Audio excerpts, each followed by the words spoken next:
a show. God, Do you want to? Chief, tell us when the cameras are on? He did. He counted down. Chief, you gotta count louder. We were just yelling about it's a good show. It's a good show. What isn't that a title card from something? It is. It's for the people who make. It's for the people who make Rick and Morty and Community and that. Oh, that's right. It is. Starburns a Productions. show. Starburns Yeah. Ah, look at that. We figured it out. Welcome to the show. We figure out title cards from cartoons. But the in title cards, like produced by these guys. Welcome to the Whitney Club. This Yay! Yay! This giant W stands for Whitney. Thank you guys for Yes. the warm welcome. Look Oh, at- you have to Yeah, close I with a just- W.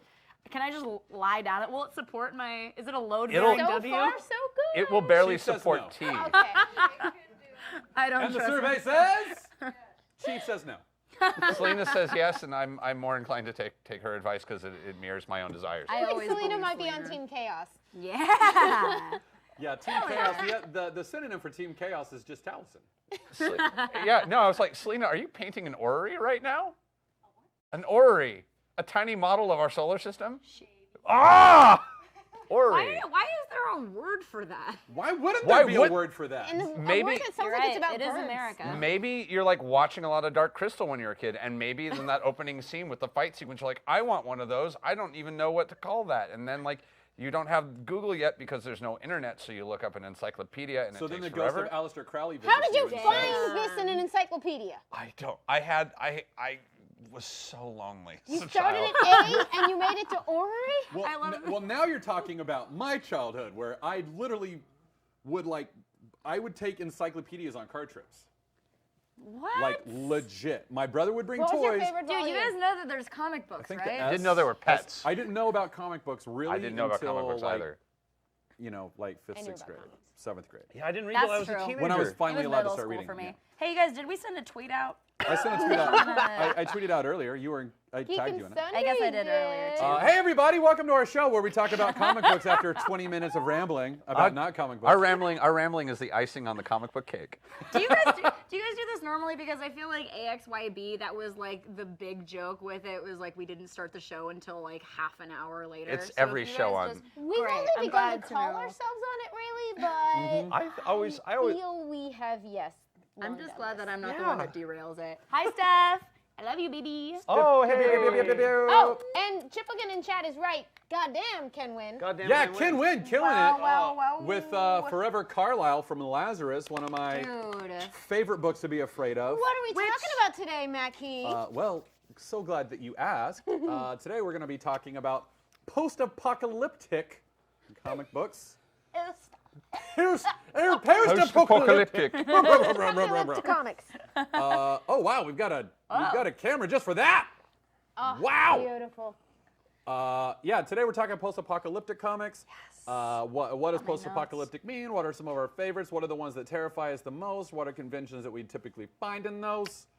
So thank you for joining us on the Wednesday And Club. we Thank you have for- a special guest. We do. Special guest. It's She's me. she's been on the show before. Yeah. Hi. It's me. I'm special. Too long. Guys, yeah, I came on. You know what? It's funny when I was like doing my notes for this show is that a lot of the comics that we were looking at are the same comics we talked about when we were talking about most metal comics. Yeah. Because a lot of them. Why is that? Because a lot of the apocalypse is metal as hell. It is very It's a metal. lot of as hell. stripping Metal things AF. down to their elements and making harsher versions of things involved in dude. surviving the Yes. end of the world. Oh my god. I made notes. I'm very excited to talk about this. I got some too. I've got notes. I also want I to say made that mental like Sax Car brought someone into the studio. Oh. Don't let him leave before the show's over. I love you, Paradox? That's Paradox Pollock. Oh, I'm yelling into my microphone. It's okay. Hi. Paradox, It's who okay. is in a movie with Taliesin and I that is Yeah. coming out on February 6th called House of Demons. Is House that of the new- Demons is the House new of title. Demons is the new title, There's- and it's there's- gonna yeah. be everywhere. and it's Congratulations! very weird and fun. I hope you guys like it. I spend a lot of it in a coma. Yes, yes, he does. Spoilers. He Spoilers. does. Every movie I make for Patrick, I spend a whole chunk of it in a coma. It's like a running gag. Really? I'm in a wheelchair staring at people going for in like. You did a yeah, good job, Thank dude. you. But you got that. We got a flashback You're so good. scene. Curious, what is another awesome thing that people who might enjoy today's topic could see Whitney in? Well, thank you for teeing that up for me, Amy. I have a show on Alpha. It's called Thrashtopia. It's weird as hell. Actually, Taliesin Taliesin was one of the first people who helped me pitch it because I had all these ideas. I was like, boom, cyberpunk, apocalyptic stuff. Also, it's metal, and also it's like Pee-wee's Playhouse. And you were like, all right, we can turn that all into one idea. We should make a Whitney show. And it worked. I love it it's so a much. great I show. love it so much. Let us do it. And Jason Charles Miller plays the robot who oversees me, Bunkerbot. He also did Bunkerbot. all of the music for the show, which is incredible metal music, along with Jeff Vicente, aka Beefachu. Beefachu. They're fucking fantastic. The show is weird as hell. Go to Alpha. You can watch the entire thing. I may make a cameo at some point. More than a cameo. Taliesin, I may lick things. Spoiler alert, may lick things on my show, but you have to watch it, and it's 7 episodes. You can just binge it right now. It's all out, and so if you are trying to get that Alpha 30-day free trial, you can just like knock it out. It's very Watch Adult that whole Swim. film. That's how I pitch And it to people. every episode is Yeah. 3 hours. Yeah, 3 hours. Yeah. It's Yeah. basically Legendary's Game of Thrones. But you play all the characters. I'm almost all the characters.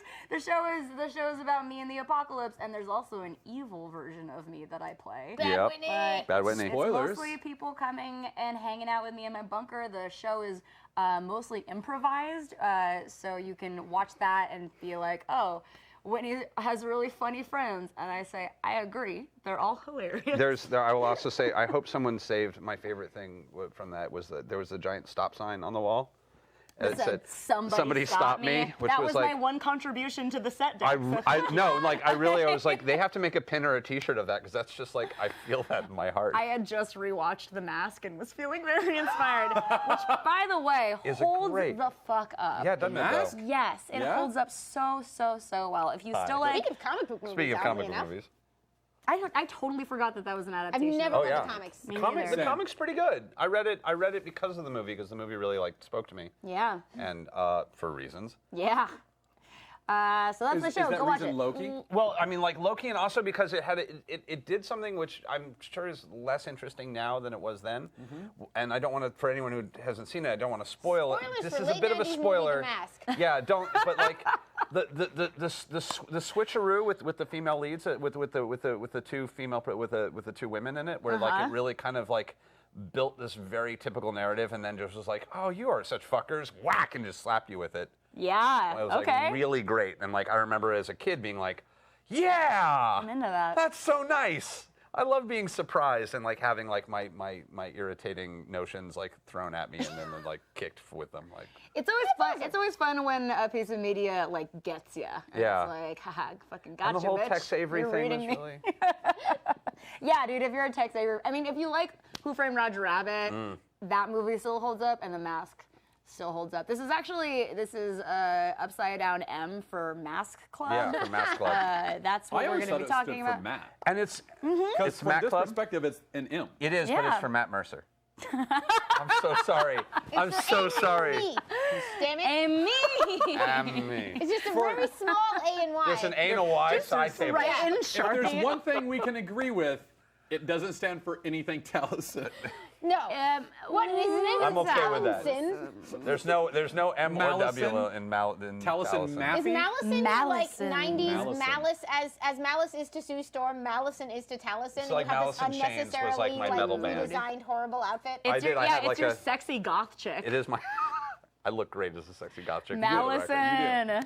There are pictures. Do you guys know who Malice McMahon is? No. No. She's a stripper that I love. I'm already. What? Welcome to the She's Wednesday also Club. a friend. She's also No, a yeah. friend, and she's like an amazing. She's like a personality too, because she has the most incredible mohawk. It's like this big, and you've seen her. You've seen her. Through the friend group. She's like an institution in LA, and she's gorgeous, and she's her name is Malice McMahon, and Good name. she's great, That's a guys. great name. Check her out. I met her the same night I met Starburns, weirdly. Okay. So how much of tonight's show is not safe for work? you know. Throwing that out there. I was about to say, speaking of strippers, post-apocalypse. Yeah. This Really, one of the only careers you can have in the apocalypse that still Depending transfers. on, this is actually on topic. Depending on whose vision of what happens when things go to shit. And Yes. this is what's so interesting to me about this. Because, like, I used to have this pet theory I ran around with where, like, okay, I love both Why the Last Man and Walking Dead, but I used to really pick on Walking Dead. Because, especially in those early volumes, when you started that, it would be like, the world's gone to hell, So suddenly all the women are doing the laundry and making jokes about how the dudes don't know how to do laundry. And I get that that was meant to be a slice of lifey, like, look, when we're all depending on that accumulated knowledge, but like, I was like, over here, you've got that. You've got Walking Dead. Like, all this fake society stuff falls away. And on the other side of that, you have Why the Last Man, which says, when the world goes to hell, all the actually fake society stuff falls away. And everybody's just people without all the gendered nonsense, except for the people still acting out their damage on each other over and over again. And so that's a really interesting thing that you get. When you look at someone's vision of the world ending and what they think survives, you learn so much. It's one of the reasons like Mad Max Fury Road is amazing, is like you get a very distinct idea of like what will survive and what the essential qualities are. It's one of my favorite part of that whole movie is when like she's talking to the old lady, or one of the brides is talking to the old lady, and it's like, oh, I thought we were better than all that. And the lady's like, no, man, you gotta stay alive. Dude, Amy, I just want to listen to you talk about comics for the rest of my life. I don't want to say a single word tonight. Amazing, I just isn't listen it? to Amy. Stop. I'm looking at Please chat. record it Chat, audio. how's it going? Wait, you said something. You said one thing that I want to reiterate, just because I love how it sounded. Acting out your damage on someone is like, that's too real, It's dude. That is so why. It's so why the Masked Man. Yeah, it Yeah. really is. And So I love let's that start was. with that. I love Let's that start was with the top of your list, because that's the one everybody thinks of. There's several different types of apocalypse, which is really interesting. Like, I've been collecting them because I've been trying to see like what because there are Please things insert like your Buffy. What's the plural of apocalypse here? Yeah, thank you. Yeah, no, that's very. Buffy, Keep going. isn't it? Very sorry. No, it was like that's so Willow. Oh God, it's my Willow moment. There's the societal breakdown, which are usually like where you get the Lord of the Flies kind of things, where like what if blank group of people were left and like basically could do anything they wanted, and it usually turns into a like either a weird survivalist, depending on who's writing it, and this weird survivalist reality, or like ultra cooperative. Stevie coined this phrase, competence porn. Like The Martian is basically like, oh yeah, grow those potatoes. That's what I read Stanley Robinson like 1,000 times as a child. It's not remotely realistic, but the idea of building a giant tree house out of anything you can find is just so cool. And then you have love that movie. And then you have like resource management issues where like a resource goes out, and then you have like either like the nuke where like it's like the wasteland of like Wasteland. It doesn't even matter what happened to that, and that's kind of and like why is interesting because it's literally just a decimation. Where we just like grab an entire chunk of the population and just bye. pull. And that's so fucking fascinating. Yeah, it's similar to like what the rapture would be like oh, all the Christians are gone now, all the sinners are left. Let's all fight now. I read those why books did when they I was leave? And does that mean God is real and I'm a sinner? And like all that stuff. It's the same with like Why the Last Man, where it's like everything with a Y chromosome gone, all dead. I love the Except this guy and his specificity, monkey. because it's Except for not this just dude and like his monkey. Yep. because it's not just Ampersand. like, oh, everything is terrible, like our natural resources is gone. It's like, no, a certain kind of person is gone. And that is like, it's such a specific take on a story. I love what you said about competence porn, because I've always thought of The Walking Dead as sadness porn. Oh, yeah. And that's why I stopped Yeah. reading it for like a long time, because I was like, this is the only time something good happens is so they can just like rip it away from you. That's it. That's the only reason. I got to around like issue 50, 60 and was like, I'm way behind. I'm not on board anymore. I made it to the high 80s, and then I heard what was coming and got real sad, and I needed to catch up. That's what happens with Walking Dead. That's the point. I have like that was my big hot take when I was reading it, and it was like the show was just about to come out, and I was like, this is just sad and like. But I will admit, over if you and had over. tried to take from me one of the volumes in the middle before I hit that point, I would have like crawled out the door and fought you because it was addictive. Yeah, And I would Walking have loved Dead. to have seen that. Dude, that was the first comic that actually scared me. Like, turning the page and seeing like a giant splash page of like some gory shit. I go in the comic book store I worked at. I was like, oh no. You were like, how, Wait a minute. how Which dare store did you you work in? Was it- Heroes in Campbell, California, back in NorCal.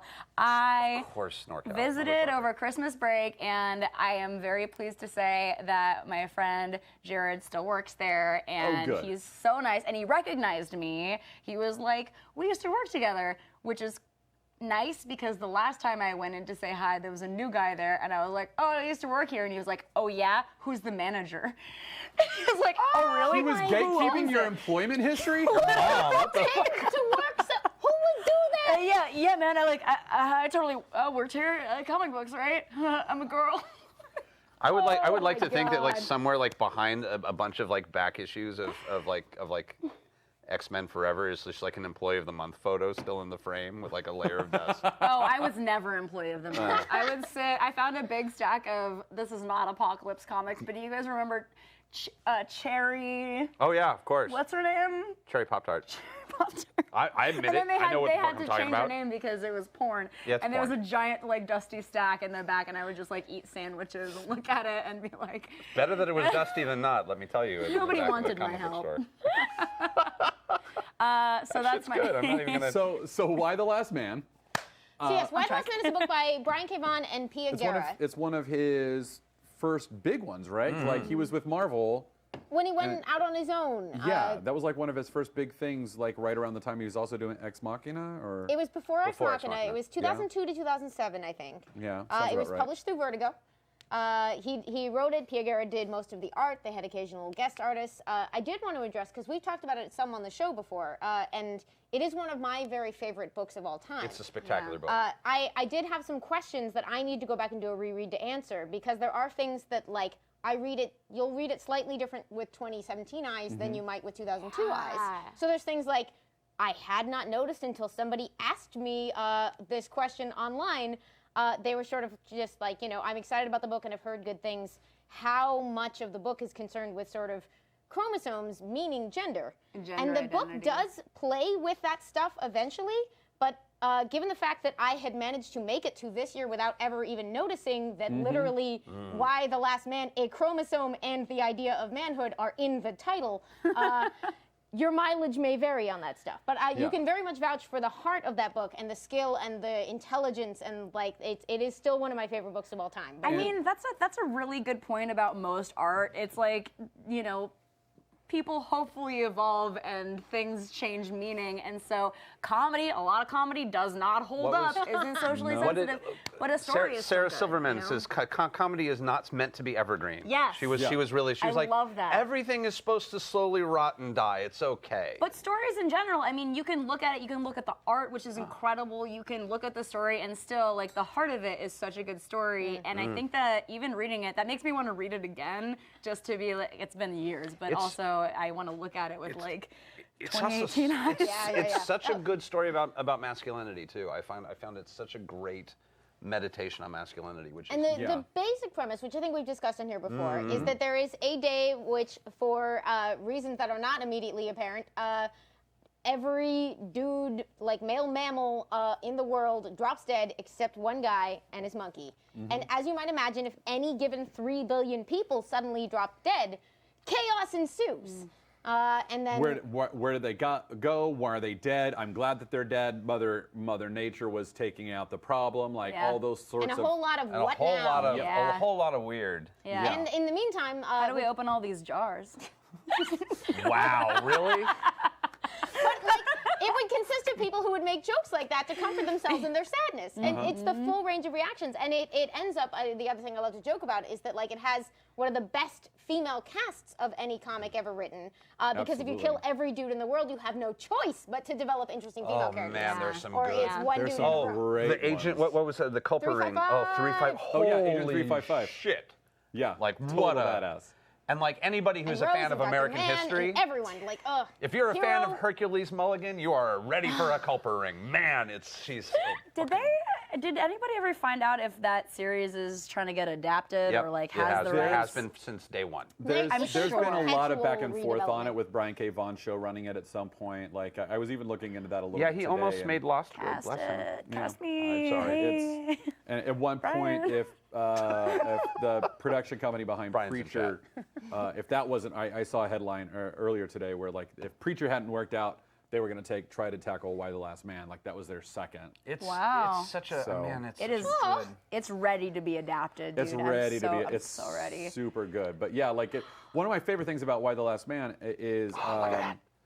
Yeah, fucking badass. One of my favorite things about it is how, like the buildup of various expectations, and then that subversion and the reversal for just like horrific effect and just like tear jerking, just like No, never mind. Just I don't want to spoil anything, but like almost every single issue, there's at least one tiny moment where you're like, fuck, all right. Like, and I don't mean that in a bad way, not in a, well, this book disappointed me, but in an emotional like, oh no, okay. It's always great when the characters don't do what you want them to. Yeah, exactly. And you're just like, fuck, I wish I could shake you by the shoulders and just say, do the right thing. Yeah. And they don't because they're comic book characters. And because it's Brian K. Vaughan, it's coming out of character. It's believable that character would do X, Y, and Z. So it's not like, well, that's out of character for Yorick. But it's like, oh man, yeah, Yorick would do that, but why? I'll also say that there's a very couple interesting issues with Yorick. I will just say tied up in a basement that are. I was just thinking about that. That are the best depiction of that reality of that layer of a human interaction that I've ever seen in my life. Like it's just. Also, the There's main a lot. character's name is Yorick, and his monkey is Ampersand, so they're big nerds. And his it's the sister's best. name is Hero. Hero. Yeah. Yorick and Hero. Because I think their parents liked Jews. Yeah, it's a. Shakespeare. I will. Are we not allowed heard to of say him? that out Not loud? allowed to say that. No, it's like, bad. We'll we burn get the a- studio down. It's bad. Oh, yes. Copyright Shakespeare. Copyright. He who shall not be named. Yes. Yeah. Shakespeare is the newest shared universe owned by Disney. Sorry. Yeah, Disney just acquired Now Shakespeare. I'm sad that's not happening. the Shakespeare. There's like giant series of interconnected Shakespeare adaptations. Dude, the Shakespeare universe. The Marloweverse. Oh my god. Oh my God.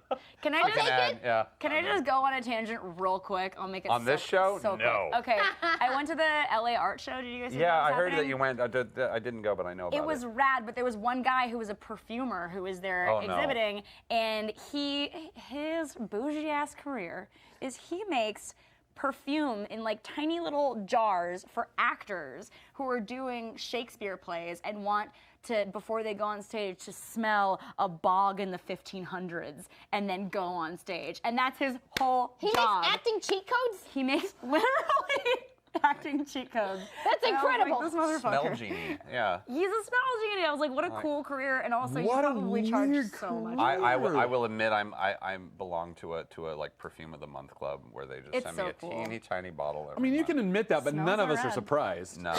Yeah. The last one was like pumpkin pie. It was really good. I'm not wearing it now or anything. But I'm not wearing it now.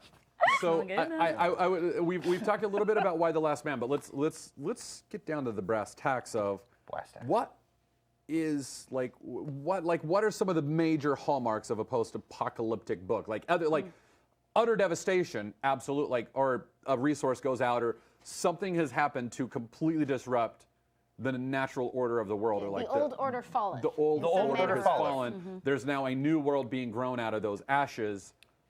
But what else is there? Like, are there other hallmarks that we can point at? Well, the interesting things, and I find that often these sorts of stories are inevitably reflections of the author, which is really fascinating. Yeah, which is which is not necessarily true of every kind of fiction. Like there are a lot of places where you can sort of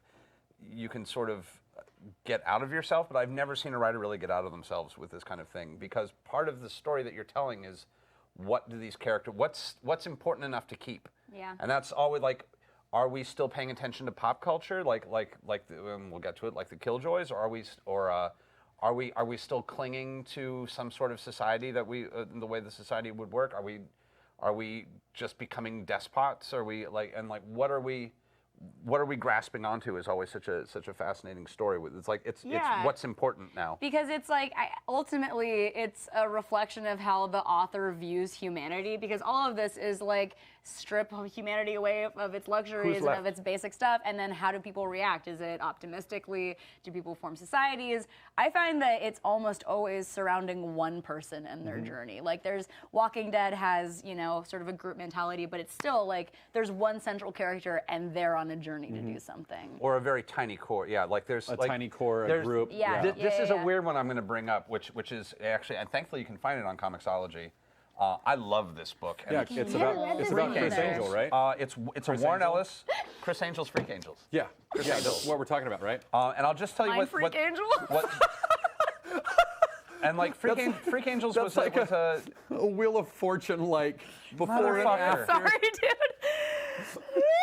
Now I want that comic I adaptation. know. Mind Freak Angels. Mind Freak Angels. Tell us about the real freak. Avatar Press. There was a while that Avatar Press was doing a bunch of really interesting Warren Ellis books, and they were just letting him like get weird on a level. Yep. That, Hell like, yeah. Like the I've best got of- another one from Avatar to talk about right after you get God, done with those this guys.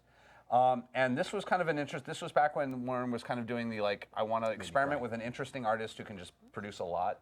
Oh God, no! Oh Okay. no! And the couldn't touch the that first one. page of this book just and this is volume 2, just tells you 22 years ago, 12 strange children were born in England at exactly the same moment. 6 years ago, the world ended. Today, 11 strange 23-year-olds are living in and defending Whitechapel, maybe the last real settlement in flooded London. This is the story of what happens next.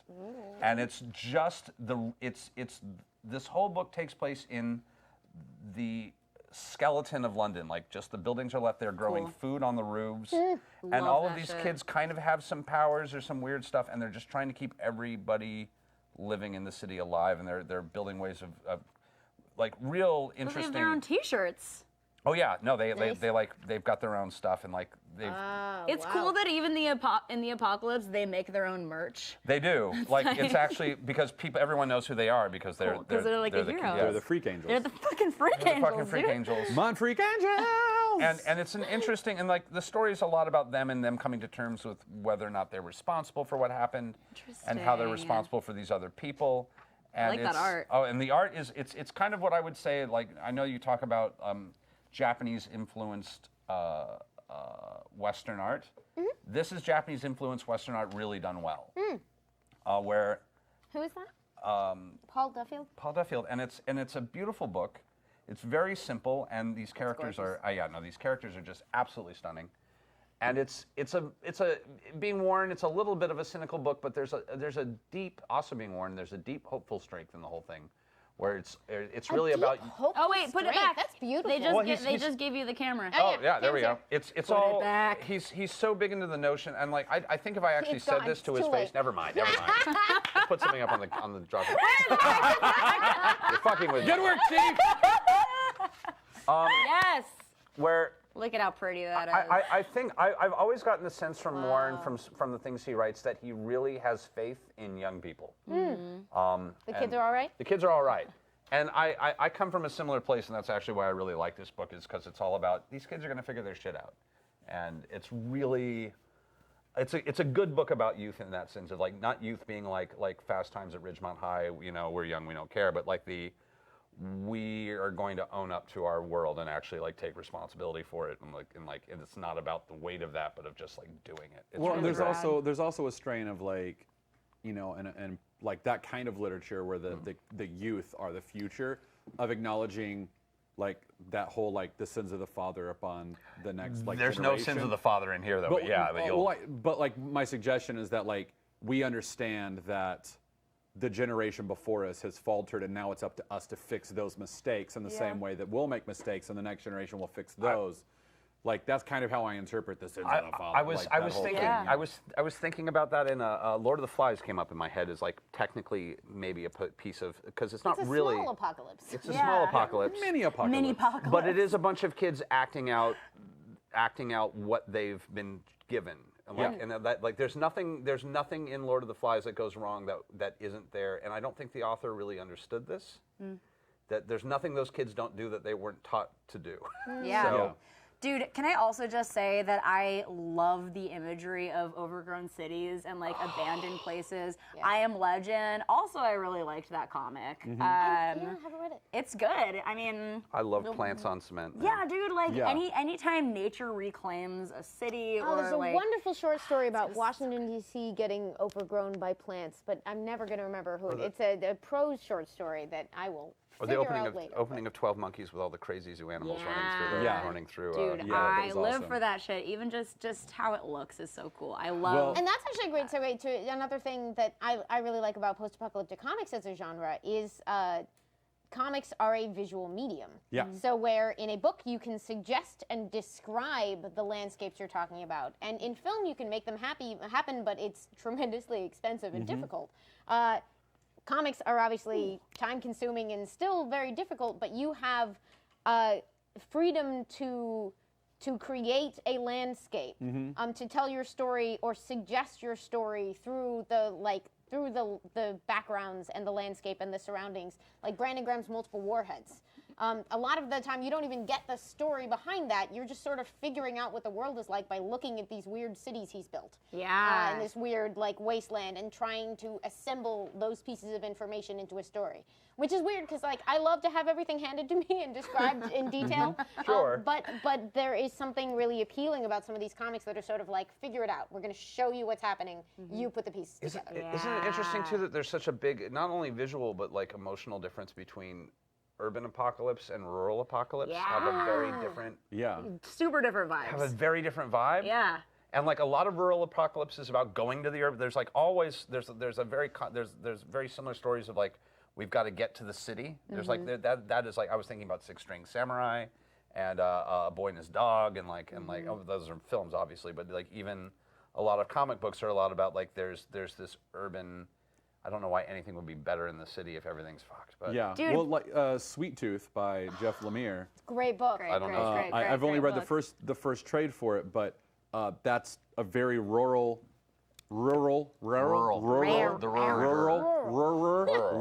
can talk. It's going to go fine. That's a very rural story, and it exactly like you said, it is very much about well, we got to get to a bit more of a civilized place. Yeah. I like your a accent. compound. They're Well, going to. Texas.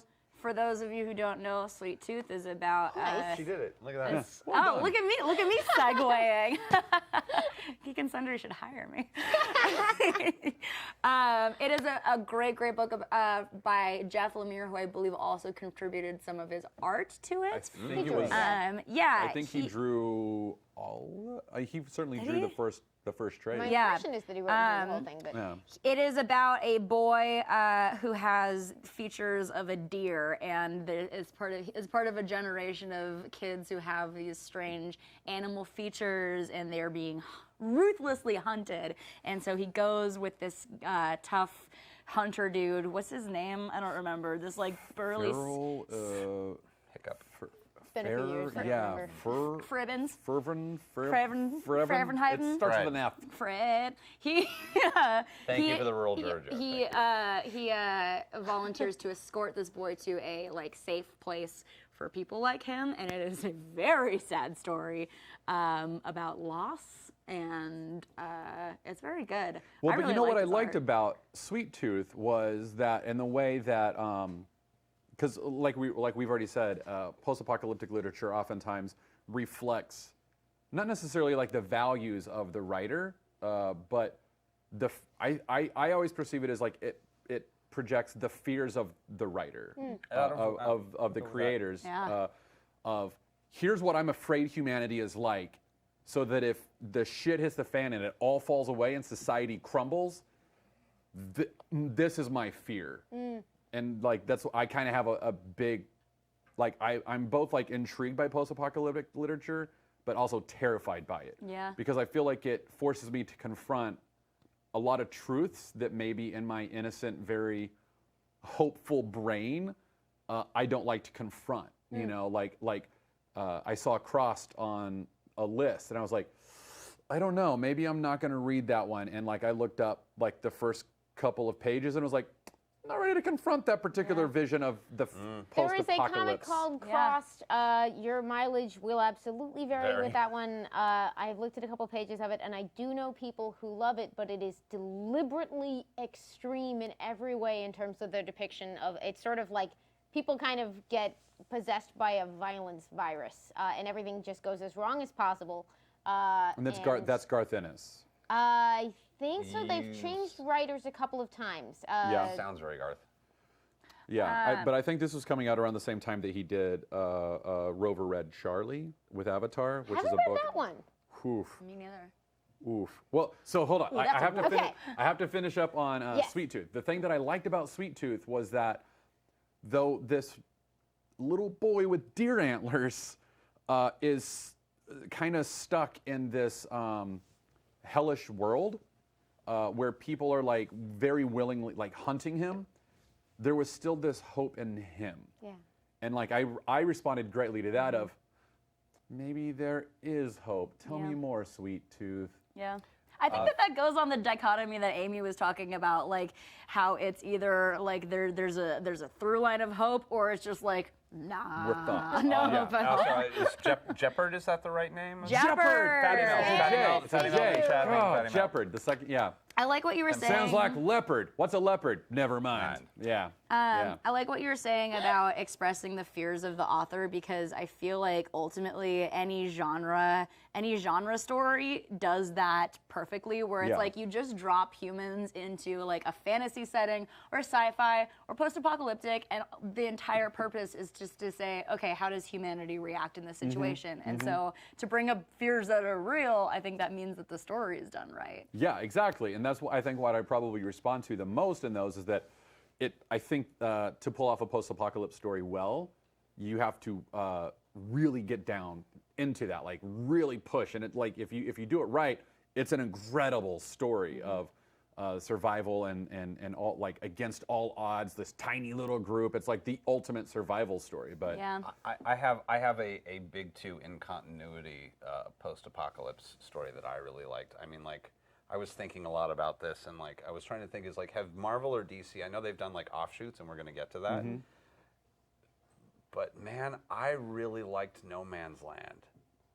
Do you remember No Man's Land? The Batman story? Yeah. I have not read that one. haven't read that one. So just to pitch it really quickly, so you guys know what it is, and I really. Like the middle part of Dark Knight Rises, right? Yeah, no, it was like they turned it into 20 minutes of not necessarily the best Batman movie, but Enjoyed it. I'm iffy on that one. Yeah, it's 15 minutes of a fine Batman. 50 minutes of someone's favorite Batman movie. I just so you breathe deep and you're like, it's somebody's favorite, possibly even somebody that I'm friends with and I love and respect. That's a sweet way of now thinking I about need it. to only hear way. about that person after the show. I like the movie Solar Babies, so I cannot talk. What is a Solar Speaking of Baby? post, Yeah, what the fuck? Solar is Babies. Solar Babies? Oh no. Okay, so before I go into No Man's Land, For those of you who We don't keep know, Taliesin. Solar Babies. for those of you who don't know, Solar Babies was a precursor to Tank Girl, which was a post-apocalyptic world without water, except that instead of being saved by a sassy, kick-ass girl in her tank and kangaroo. Which, side note, kangaroo guy. Ellie just Hot asked in chat, ass. can you think of any examples of somebody using post-apocalyptic settings for a purely fun and joyful story? And I was going to say, which brings us to Tank Girl. Girl. Yeah. Keep going. Yeah. This was, Solar in fact, Babies. since they didn't have a girl in her tank, they had instead a children's lacrosse team with a glowing sentient orb Hell yeah. on rollerblades. What? Yep, sounds like Solar Taliesin. Babies. This movie is Did you hallucinate terrible. No. It's real. It's not terrible. There it Look is, at- look at me. apparently. Yeah, there we are. Solar Babies. Oh Well my done, God, look Chief. at the Well awesome done. shoulder. This looks like it is begging to be It rebooted. is. This is. I am in. This is my jam. Who's the fucking babe in the middle? I think that's Luke. Oh no, I think the tiny one is Lucas no, not Haas. the actual baby, the Okay, like hot dude. Like that's an actor I used to go to like auditions with at the bottom there. I think that's like this movie. I was like, I'm aware Wait, it's bad. I don't care. They're like Nerd using. on the right, you are me. Oh man. Wait, the kid. I've seen that kid. I believe his name is Lucas Haas. I believe. He was an actor Was in the 80s. he in did very Starfighter? Who was the kid? He was, like, he looks- was in like War Games or Lucas. He was in Lucas. Or Lucas? Something. I don't Ah. remember. Thank you, man. Miss Sunflower He in was chat wor- for shouting tangent time. Thank you, Miss Sunflower. Yeah, So you can mark that on your bingo boards. Batman's No Man's Land was a really fun, weird little story where they had this giant earthquake in Gotham City, like a big, like 8.2 earthquake, and because for fun story reasons at the time, the U.S. government just kind of went, you know what? Forget it. We give up. We're literally, everyone's got 12 out. You do it now. You've got 3 days to get out of Gotham City. We're calling it. We're abandoning it. Damn. And if you're not out in 3 days, we're walling you off. Well done, Chief. Thank you. Yeah, I apologize for that movie, Rent Tank Girl, but like, and then Okay, like, now I do wish that Batman No Man's Land was a story about all of the dudes dropping dead and the women running Gotham. well, I mean, here's the interesting if thing. we could just mash it all up together. No, but here's the interesting thing. You're not that far off because like there's no power, there's no food, and the entire infrastructure breaks down and it's just everybody who couldn't get out. And it's Batman without a Batcave, without Wayne Manor, just like doing his best, which sucks. Yeah. The police have become a vigilante group and are literally just claiming blocks. Oh. So the infrastructure this is the beginning of the Huntress, if you remember, becoming Batgirl. Right. She takes over for Batman. Poison Ivy saves all of the kids in Gotham, brings them to Gotham Park, and starts growing everybody's food. Like, Two-Face, Poison Ivy commune for the win. Renee Montoya teams up with Two-Face, and they start like fixing it. Like she's like she basically says, flip a coin, are you in or out? And he's like, okay, good Harvey for now. She's like, we're doing it, and like there is such an amazing reversal, and all of the women of Gotham up until the end where it gets a little iffy. It is this hugely great story for a bunch of like the big female leads in the Batman books. Nice. Just took the fuck over. Dude, you are the first person to pitch that book to me. I've like never. I'm so now interested. I have to go read this. Yeah. And including, and it was like there was a little Justice League tie-in that I loved, which was like the Huntress bitching at when she became a member of the Justice League of like, why aren't you guys fixing Gotham? Why aren't you guys doing anything about it? And like Batman going, you're a Justice League member in Gotham. You are doing it. Yeah. You are our response to this. What do you think? Yeah, it's really. That sounds cool. It's so good. You guys, I had an idea that I want, anybody who is a writer in this room to do a story about, because you were talking about like your ultimate fear in the apocalypse, and I just want there to be a story about the apocalypse, and this story is about a teen girl who is just trying to get her braces off. Oh, wow! Man. That's such a good, terrible idea. Oh my God. That has just made me so unhappy. Please write it. How is this never? Because I had braces and I was like, dude, if the world ends, like I'm gonna rip my teeth out. I love you for thinking that. So, like that was just a thing that occurred to you. Dude, it's all I thought about. Because all I wanted was to get him off, and I'm like, God, if the world ended, you'd be fucked. Have you guys ever hated braces. Okay, did you ever pop a? Yep. That is the most painful, worst thing ever. No, imagine. it's like someone just like managed to hit you with like a sledgehammer and it reverberates through your skull. Yeah. Writing prompt. Do it. I had to use the bands in the back. Like I had to put bands on every day. Yeah. And at one point, my orthodontist put on springs. So like, because the bands weren't doing the trick. Because I had I could put I had a giant overbite, and he put the springs on backwards. So when you close your jaw, they're supposed to go out like that. He put them so that they were going in between my teeth, so I couldn't shut my mouth. And for like 3 days, my mom and dad were like, who are probably watching, hi mom and dad,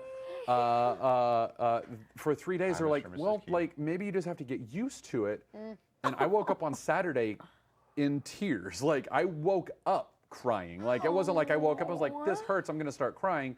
I woke up crying. My dad was like, all right, called the orthodontist. Like, kid's in exceptional pain. He's like, bring him in now. Oh my God. Man, like Apocalypse Dentist is such a story I would read. Like going to like remove. Dude. Oh, because you also I'm glad have to that we get, went on this tangent. Like the medicine and the proper tools. Like, oh man, I would man, I identify with that. Cool. I'm glad it had such a visceral reaction. Let's write it. Let's do it. So speaking of incontinuity, Old Man Logan. And Days of Future Past. Days of Future Past. And AOA. Future Imperfect. Just to hit like the three of the bigger Marvel ones. There are a lot of bad futures in comics. Yeah. I just love what they did with like, oh, this is the world where all the villains won. Everything's fucked and Old Man super Logan dark. is such a mixed bag for me. Well, I think like Miller, he's kind of just a mix. Like it's like 80% great, but the 20% that you don't like are pretty extreme. Like, I really don't like that at all. No, like I read a lot of his. I'm like, like it's really like I feel weird because the stuff of his I really like, and the stuff of his I don't like, I really don't like. The basic premise of Old Man Logan is you're far in the future. For those of you who don't know, you've got it was at the time it was just an arc of the Wolverine comics. It was before he went totally independent, and it was also before this sort of we're having like mid-career Mark Miller has had this sort of change of heart where he's discovered like light and joy, and he's writing like stories that make you happy. But he made his reputation on a lot of sort of edgy, confrontational material. And one of them was this story, Old Man Logan, which had a lot of great points to it. It was, Old Man Logan wandering through a future landscape where everything has gone to heck in a handbasket. And what they couldn't use when they adapted this for the movie, obviously, it's very loosely connected to the movie Logan that came out last year. Very loosely. Very loose, because what you get More in the in tone. comics is that he can take a tour of what would have been the Marvel Universe. He can run into all kinds of people, most notably, and this is my favorite part of the book, Old Man Hawkeye. Old Man Hawkeye. Who is blind? Yep. And I hear they're giving him a comic. He's got his own book now. I haven't Yeah, read he's it. got his own- They're- I haven't read it yet either, but They're yeah. revisiting that in some fashion or other. I mean, if you've read the book, you'll know that Do that's we have difficult. do we have a cute name for Old Man Hawkeye yet, or is it just Old Man I Hawkeye? don't know. I just always called him that. Yeah. Is he- Like- Uh, Look at that. Look at that. Oh, okay. Yeah, I'm into it. so Dude, he he's was a great. He's I a want- silver fox. I want him to be my dad. I want him to be my daddy. Oh, is that Oh. multiple man? Oh man, now I'm super on board for this book. Is that a multiple man? Oh shit. Man, I'm There super are, on there are board. story choices I didn't love in Old Man Logan. I'm just How far gonna can you say zoom in on this, justice for Chief? Jennifer Walters. Oh man, yeah, that was a little. Yeah. That was a That's little iffy. just not in any universe, guys. What would is that happen? what is yeah? What Chief is, is still suing in. look at the mustache on Jamie. Whoa, what is Yeah. going He looks on? like a militia guy. I'm a little frightened. No, he looks like Sam. What's his name? He looks like from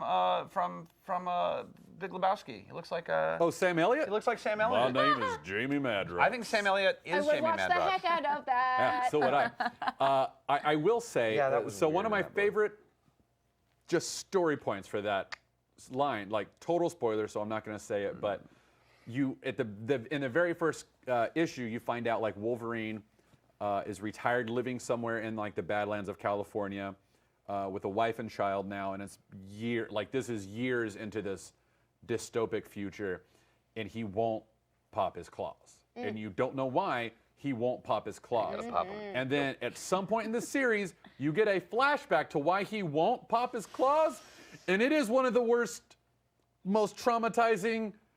I hate this. It is a strong and memorable Yeah. idea, which is a Yeah. thing that Mark Miller does specialize Yeah. in. When he does And it, he does it uses well. one of my favorite villains very well. Yep. And by like hating it, I mean like it's done very well, and it is traumatic in like a great story way. At least to me, like my interpretation of it was, oh, that is a great choice, and I hate you for it. Dude, that book hurts you.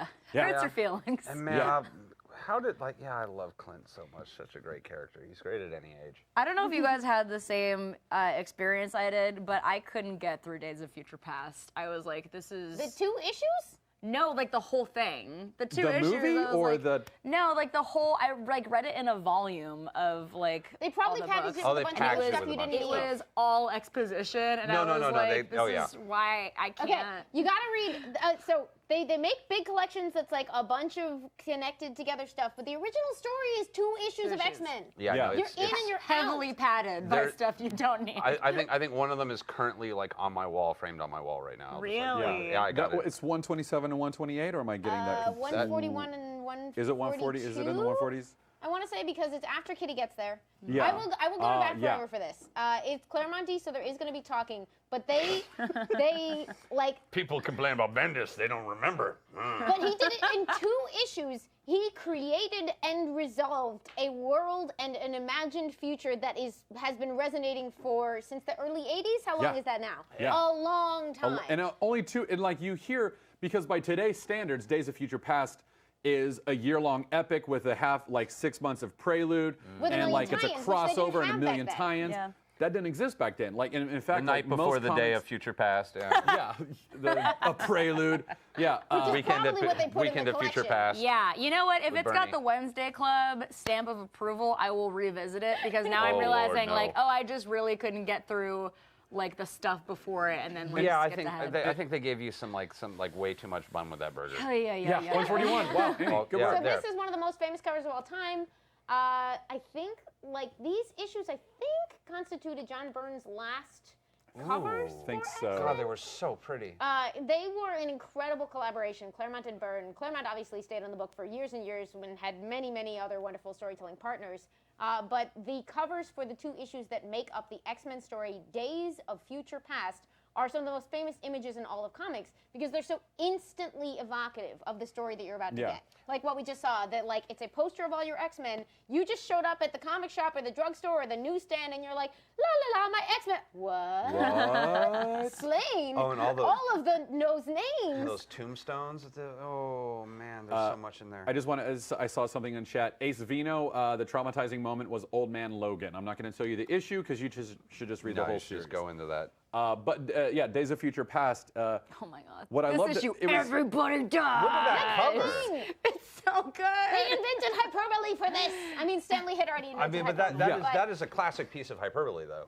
This Because issue, everybody dies. Like, this is, and it's what's so great is like it was not false advertising. I love that she was just gonna. She was having so much fun with the Zoom. Dude, I wish I just had a shirt that said "Everybody dies" in that font.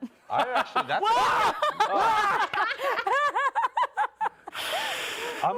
Please stop. Extreme close up. The one thing I really also that's worth noting about that book is seeing how much of Terminator that book was borrowing. I don't want to say borrowing.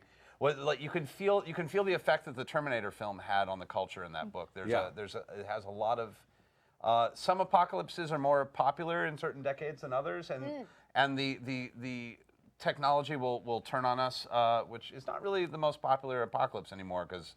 Because we're too Black close Mirror. to it now. I mean, like, Black Mirror is literally like the apocalypse rotunda. I mean, like, they are a smorgasbord. They're like Apocalypse buffet. yeah, Yes. it is really like all you can eat. But like the Terminator apocalypse was a big thing back then. And AI taking over, but like we're so on the verge of the possibility of that now. I feel like all of us are like, it's like not even that interesting don't anymore. want to do it. I'm so much We've more also interested in realized like that we will invent man's technology hubris. that causes us to destroy ourselves. Yeah, I think we're Yeah. really I think we're in the lead right now. Yeah, yeah. Robots don't got nothing on us. I trust a robot. Listen. Bunkerbot. You would. Yeah, I trust Bunkerbot. I mean, He should have turned on you. I'm just saying. hey, maybe there'll be a season 2. We'll see. I want to We'll see what happens. I would Did like we to do see the, for those of you who don't know what Days of Future Past, how it's like We did not. so Days of Future Past is an alternate future where the Sentinels have essentially taken over. Sentinels are giant mutant hunting robots And created let's go back in, to the 60s. I think it's X-Men 12, or is that Juggernaut? Is it X-Men 14 that I'm One thinking? or the other of those. It's one of the two of those. You're in there. They're in there. Late 60s, and they're robots, 60s. Yeah, giant, those socks. like 7-story robots designed purely to hunt mutants and then destroy them or contain them. But they've created a technology that is beyond even that, and they win, essentially, and they kill almost every single mutant except for a small revolutionary force that finds a way to send Kitty Pryde back in time, sorta. So at this point in the X-Men run, she's been the kid X-Men, the only kid X-Men really, and you suddenly, you meet this more mature version of her that ends up jumping into, like, so Kitty's the central character of that story because the version of her who has survived that future and is trying to avert it is what we meet. So if you saw the film Days of Future Past, they borrowed a lot of elements from it, but they sent Wolverine back because the movies love Wolverine. Because Wolverine. Because Wolverine. I'm not mad. It's From fine. a producer standpoint, it you makes know, sense. It's just from a fan standpoint. You're like, I'm of the opinion that they missed out big on like making Kitty Pryde like the interplay crux of like a bunch I actually loved that movie, but I same. still, The movie's great, but yeah. I'm middly on it, but that's Same. You know, here's an interesting thing. Take the Quicksilver scene out. Do you still like the movie? I do, but I haven't rewatched it in a long time. Because I've rewatched it a couple times, and I'm like, I like this movie, but if you took Quicksilver out, I like it a lot less. Which is funny because I feel the same way about X2. there's X2, if you take the Nightcrawler scene out at the beginning with him kidnapping or trying to kill the president or whatever, like that movie a little bit less. There's those not scenes I respond there's to. not a lot They of are good vermouth in a scenes. martini. There's not a lot of vermouth, but without that vermouth, you're basically just removing paint. Yep. Vermouth is gross. But in a martini, it's brilliant. Martinis are gross. Do you remember I don't that like giant- things that taste like popsicles. Were you? By the way, were we walking around Burning Man with a giant? Oh, no, I'm not even gonna. by the way, Pickle-tini. we want your topics for our 5-minute one-shot at the end of the episode. Yes, so please start getting please. those to us, and our producer Liz will go through them all and be like, "This is the one I want to torture my friends." So anyway, Vermouth, Burning Man, go. Oh yeah, we were joking that we were gonna just talk about Burning Man this entire time. There's a lot of. Which, by the way, Amy. Everyone in my family has been to Burning Man but me. You gotta go, I dude. would love to. It's There's rad some as hell. Your family goes to Erica Burning Man? Ishii's coming My, this year. my Erica aunt and Ishii's uncle have going, been yeah. for many years. Yep. My brother has been. My sister She's talked to has been. Jason and She's everything. gonna be great. That's I'm missing out. Yeah. It's gonna be a good year. Everybody, But you yeah, guys but come no, along too. Come on. But Let's go right now. Oh, I'm not ready. I'm not ready. It's a good thing that Still happens cleaning once my a stuff year. from last Yeah. year. But no, it is actually one of those places where there's a lot of. I always find I have a lot of apocalyptic. Yes. It is an interesting vision of a post-apocalyptic because world. it's like survivalist. And there's like death camp is a very Sorry, big. Oh, what? Death Guild? Death Death Guild. Death Guild. It's not an actual, like, they don't kill people. But they do run basically- Thunderdome. They basically look like Mad Max. They're like it's like Mad Max camp. They all have like cars that are covered in spikes and shoot fire. Okay. And they have a Actual fire. I feel Thunderdome. like you'd be really in for this if you hadn't started by calling them the Death Guild. They are called Death Guild, and like they actually built Thunderdome like from Mad Max. And I've fought in it twice. And You've fought in it fought once. once. Marisha become concussed? no, I became No, concussed he was became concussed by concussed. Jenny. by Jenny Newman, and then you split Marisha's face I split open. Marisha's face, and that's when Yeah. we became best friends. I didn't go in. She did. But you know what? It The one wouldn't be time fair we to passed, other people, the time we Whitney. passed it, it wasn't any fighting. It was just ladies dancing, and I was It's like, no fun. I don't want that. No. Because they give you like foam things, and you're suspended, and you're like, rah.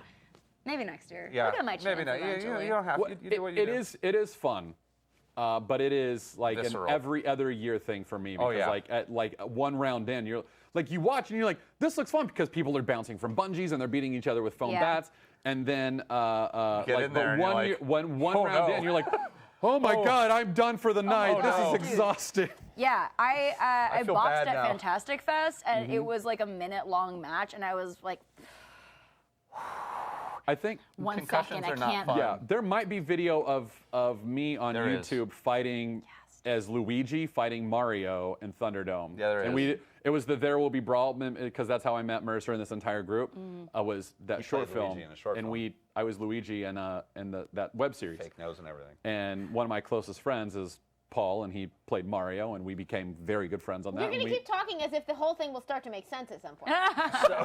You're like, so It yeah. makes sense to me. Sure. I'm confused that You it doesn't were make fighting sense to to you. the death in a cage in the desert dressed as Luigi. Go on. Yeah. And they were playing a death metal version of the Mario Mario theme. Of course. Of course. And there was a like you guy do. with like a big fancy stick who's like, Uh-huh. in battle, and then they throw them in. But each yeah, other. there is video I think on Yeah, YouTube it's if you out want there. to go. Dude, you look know that up. I'm like for sure a drunk roughhouser, but Jesse would not go in with me. He was Really? like, He's well, a smart Jesse, man. I've already like accidentally. He also doesn't want to hit his girlfriend, I'm sure. I I loved hitting Jenny mean, Newman. That felt equality, really visceral. dude. Also, Jesse knows that I like. Jesse kicked my- I I'd would kick beat my the ass. shit out of him. Oh, yeah. You totally He's would. just- That's the thing. You totally You're not would. allowed in there because they don't want anyone to actually die.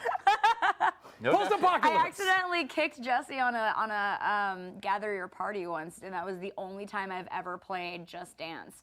And the one time I tried it, I did a high kick and I kicked him square in the face. And there is plenty of footage of that online, and that's Oh, part of the poor reason he Jesse. doesn't want to fight with me. No, but I mean, I feel like it is a place though where you do gain a lot of apocalypse skills. I Yes. feel like True. my Topic. time there has made it so that like if anything ever went bad, or like occasionally when I'm reading an apocalyptic book, I'm like that wouldn't happen. Even just getting used to being filthy, like All the getting time. used to just not showering, which isn't a problem No. for like us, but I love that my wife is in the chat and she said the Luigi fight really did happen. I Hi, was there. Brittany. Yeah. Hi, Brittany. Hi, Brittany. hey, lovely white Brittany. The chat will notice that they will note that I did not say my lovely wife, Brittany. No, Now you That have. was Amy. Said you were waiting to say my stunningly beautiful, talented, smart, Yeah, yeah. great wife. That's what you were gonna Thank say. you for saying that. Yeah. I'm basically Matt's mouthpiece. we have a drinking game, right? So like people have to drink. Drinking bingo, I think. Drinking, yeah. yeah. There's a Drinking Wednesday bingo. Yeah. Jesse's too pretty for the garbage. True. You would He's think, a beautiful yeah. boy. I was about to say. He's a beautiful boy. Jesse I is a did beautiful almost boy. I did almost break Jenny's arm, and I was really proud of that. Yeah. Yeah, but she took both metal Do pommels you and know knocked how you far out. from a hospital you were? No, we were mentioned really two. close to a hospital. Yes, that doesn't make me more They inclined also to have- think about They our have a art getting hospital. broken. They have a hospital right across Free and the way. excellent medical Free care. and excellent medical Yeah. care. Yay. Fantastic And- medical care. And like, and it even comes with the smirk of like, oh, you came from Thunderdome. And then they Great. tally it on the board behind They them. have a Thunderdome tally for how many. And they have injuries other that pieces night. of art where people have hurt themselves. Safety third. That and the roller derby rink is the second. Oh most man, popular. yeah. I tried the Oh, roller here derby we go, once. roller derby rink in the desert. They This have just gotta everything. come and find out. Amy, you gotta come. They This gotta is have the babies. apocalypse We're right power back you to need. them. Yes. This is why you need to learn these basic apocalypse skills, like how to make a roller So rink ask your in the desert. family. Yeah, they've all been. They're coming out on me, clearly. Yeah. All right, let's Yeah. Apocalypse. bring it back in. What's Tank Girl? I don't know. I haven't read it. Ask Oh, I have Whitney. a great segue because I had a Tank Girl costume for Burning Man. You but it was- did? I didn't wear it because, listen, I brought a lot of costumes. You don't did. end up You don't end up wearing wearing a lot. costumes Forgot that at you all. had that. It was a tank. It was a Tinkerbell because it was like a stupid slutty Tinkerbell costume that was tank girled out. Bless and you. I didn't wear it because I was like, oh, this is my third day, and I am like have blisters from the cute boots that I bought for this. I was like, this is not an aesthetic thing. No, you This is- get I'm gonna wear practical real quick. Birkenstocks the rest of the time. The best thing about the first year is that you're like, oh, I made a lot of mistakes in my choices. I can't wait to fix them next year. Exactly. And you dude. don't. So it's like an And apocalypse, but you get do-overs. Yes. It is. It is. That's the actually a do-over really good way to put it. Okay. It's the do-over apocalypse. It's the Yeah. do-over apocalypse. Oh my Cool. god. Every I year, like the amount that of a stuff I lot. bring shrinks. Yep. I get so good at it. I know Yep. exactly how much food I need. Tank Girl is a fucking badass. Like Amy said, super fun comic that is just fun and cool. And it's about, I mean, if you guys don't know who Tank Girl is, what are you doing with your lives? Hey, She just they're looks- waiting to find out who Tank Girl is. That's what they're doing. I mean, look at her. She's a vision. Her style is iconic. She looks cool as hell. She's got a sexy ass boyfriend who is a kangaroo. Kangaroo. Like you do. And played by who in the movie? Was it Ice? Ice-T. Yeah, plays the Ice-T I still plays. haven't seen the movie. I haven't seen The that. movie is amazing. bad. I love it. The movie is amazing, and I love it's it. amazing. Fantastic It's and amazing perfect. and bad. It's basically like, what is it? Sun babies. It's Solar Baby. Solar Baby. It is, and like literally, there's a whole animated sequence in the movie that exists because they ran out of money to do reshoots. Mm-hmm. So they just animated a whole chunk of it because it How was is that cheaper? kangaroo That's a costumes and Great the question, desert. actually. Dude. How is that cheaper? There is a creepy musical number in a brothel. There's a lot that What? goes That's on. amazing. So help me out. I know that the primary artist on it was Tank Girl. Was it created by Jamie Hewitt? I think so, and I know an artist by the name of Rufus Dayglow took over for a while. Dayglow, what a Alan cool Martin has name. contributed Rufus a Day. lot. That's This a is guy the who new, illustrates This is the new Tank Girl. book. Yeah. There's a brand new book rolling, which is The Wonderful World of Tank Girl. That cover is. I love this cover, and Amazing. and I love that it says the importance of being Tank Girl is like the title of the She's got her issue. Because fucking she's the Victorian opposite of outfit on. Oscar Wilde. So it started in, it looked like 88. I was reading some classic Tank Girl because I've Yeah. actually only seen bits and pieces. I had never sat down with Same. it. And it is just immediately delightful. It's pointless violence, but in such a clearly cartoon universe that it's like watching Roadrunner. Yeah. Like, Yeah. Oh, it is. Yeah, it's like Bugs Bunny. Like It doesn't Yeah. have the gravitas that most of the books that we're talking about are. It's not like everybody's gonna fucking die and you're gonna be sad about it. It's like, no, she's drunk and she's like shooting a tank. And she's just basically an unstoppable force making her way through the desert. Jamie Hewlett's art you might recognize because he, I believe, was also the lead designer of the Gorillas. Yeah. Yes. The cartoon band. Yeah. Really? They That's look like cool. Tank Girl characters because that's You're Jamie right. Hewlett. Yeah. Didn't he also do the Girl Scouts? Yes. Was that his no, book too? no, that Jim was. Malcolm. No, yeah. okay. I was like. I want to having a moment. clarify in the chat. I love the movie Tank Girl. It is not a good movie, but I It is. love I will that also movie. say no. You don't have. Like, we don't have to. But like, it is definitely. I'll not a good point out movie, that but I Jodie love it. Hauser, also friend of the show, though also self-proclaimed enemy of the show, also loved the movie. Yeah. I mean, everybody loves the movie. It's got a great soundtrack. It's real It fun. does. I want to say, I think my favorite thing about Tank Girl is she, like, there's like a certain lingo that happens where it's just like she uses these just catchphrases that are so funny. She's such a charming character. writing My is favorite so thing, funny. I think of Tank Girl every time I'm hungover because there's a thing where she wakes up and she goes, "Blah, I feel like somebody laid down a carpet on my tongue." Which is exactly how you describe being hungover. No, she's got the language in these books is so very particular. This guy, dude. I know. I'm trying to. I haven't We looked bought at the some new. classic Tank Yeah, Girls we've got some and- classic. Yeah, in there, I'm too. not. I'm on my key right now, not your guys. So we'd have to get. Ooh, didn't, mine. Oh, Stargazer said Tank Girl was one of those movies that I left the theater and immediately went over to the music store to buy the soundtrack. I Yep. lived Yeah. that movie for months. Great soundtrack. That's fantastic. Oh, really? And yeah, there's so many. Devo did a great piece for it, and Dude, You know, I you know what movie was that for me? Batman Forever, only because of the flaming lips. I can feel that for you. Oh man, I'm into the No, that it was Dude. a. Also, like, I just want to say that this was, this was created in the late 80s, and It looked like like they 88, yeah. still, there's no, it's no wonder there are furries.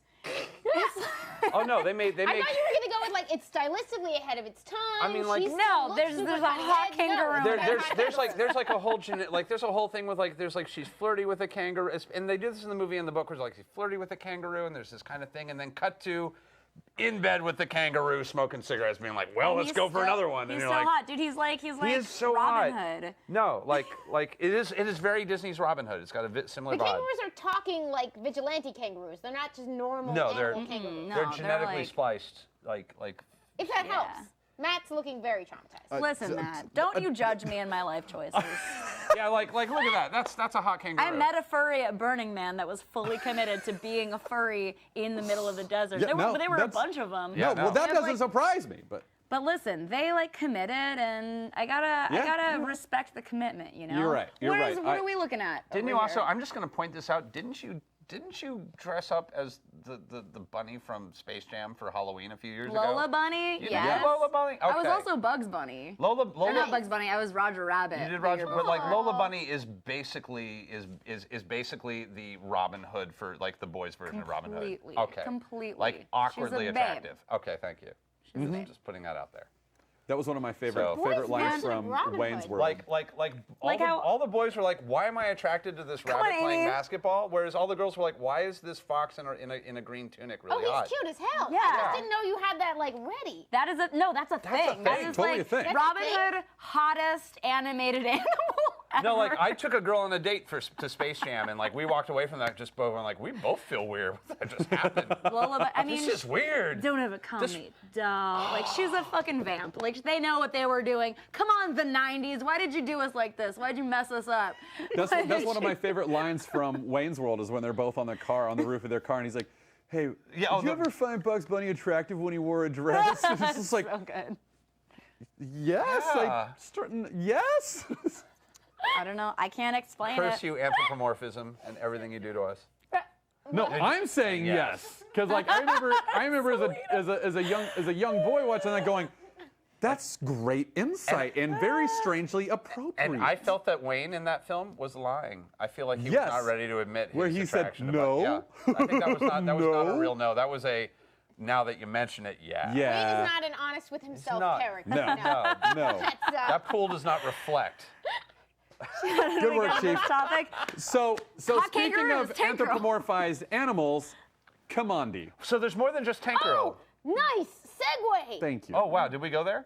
I did. Oh right. Are we How moving did you on to it? do that? Wow. A- A keep plus segue. like a pro, because we're all pros. So, I love this book. Holy Yeah, fuck, I've only read man. like 4 or 5 of them. I have. Speaking of comics Tell that are me framed about on my it, wall. because I have be looked into it at all. So, educate me. Commandi, the Commandi. last boy on earth. This is an older The comic, Last right? Boy on Earth. Yeah, it's Jack Kirby. Kirby and And Jack. drawn and created. Yeah, By and Jack like this was, I motherfucking think, Kirby. part of his deal with DC, where they're like, "We don't want you to be at Marvel anymore," and he was like, "Will you let me do whatever the fuck I want?" And they were like, "Yes," and he's like, "Great, on board." Dude. And then And didn't read his contract. Commandi was part of that. Like he was doing this at around the same time, like Forever People. Forever like, People, New and like, and Gods, all I think that that stuff. Jimmy Oh. Olsen, like Jimmy Damn. Olsen and his Burning Man friends, Yeah. which is basically. Oh my God, Yeah. there he is. the But last boy on Earth. Look at that. Essentially, there is a.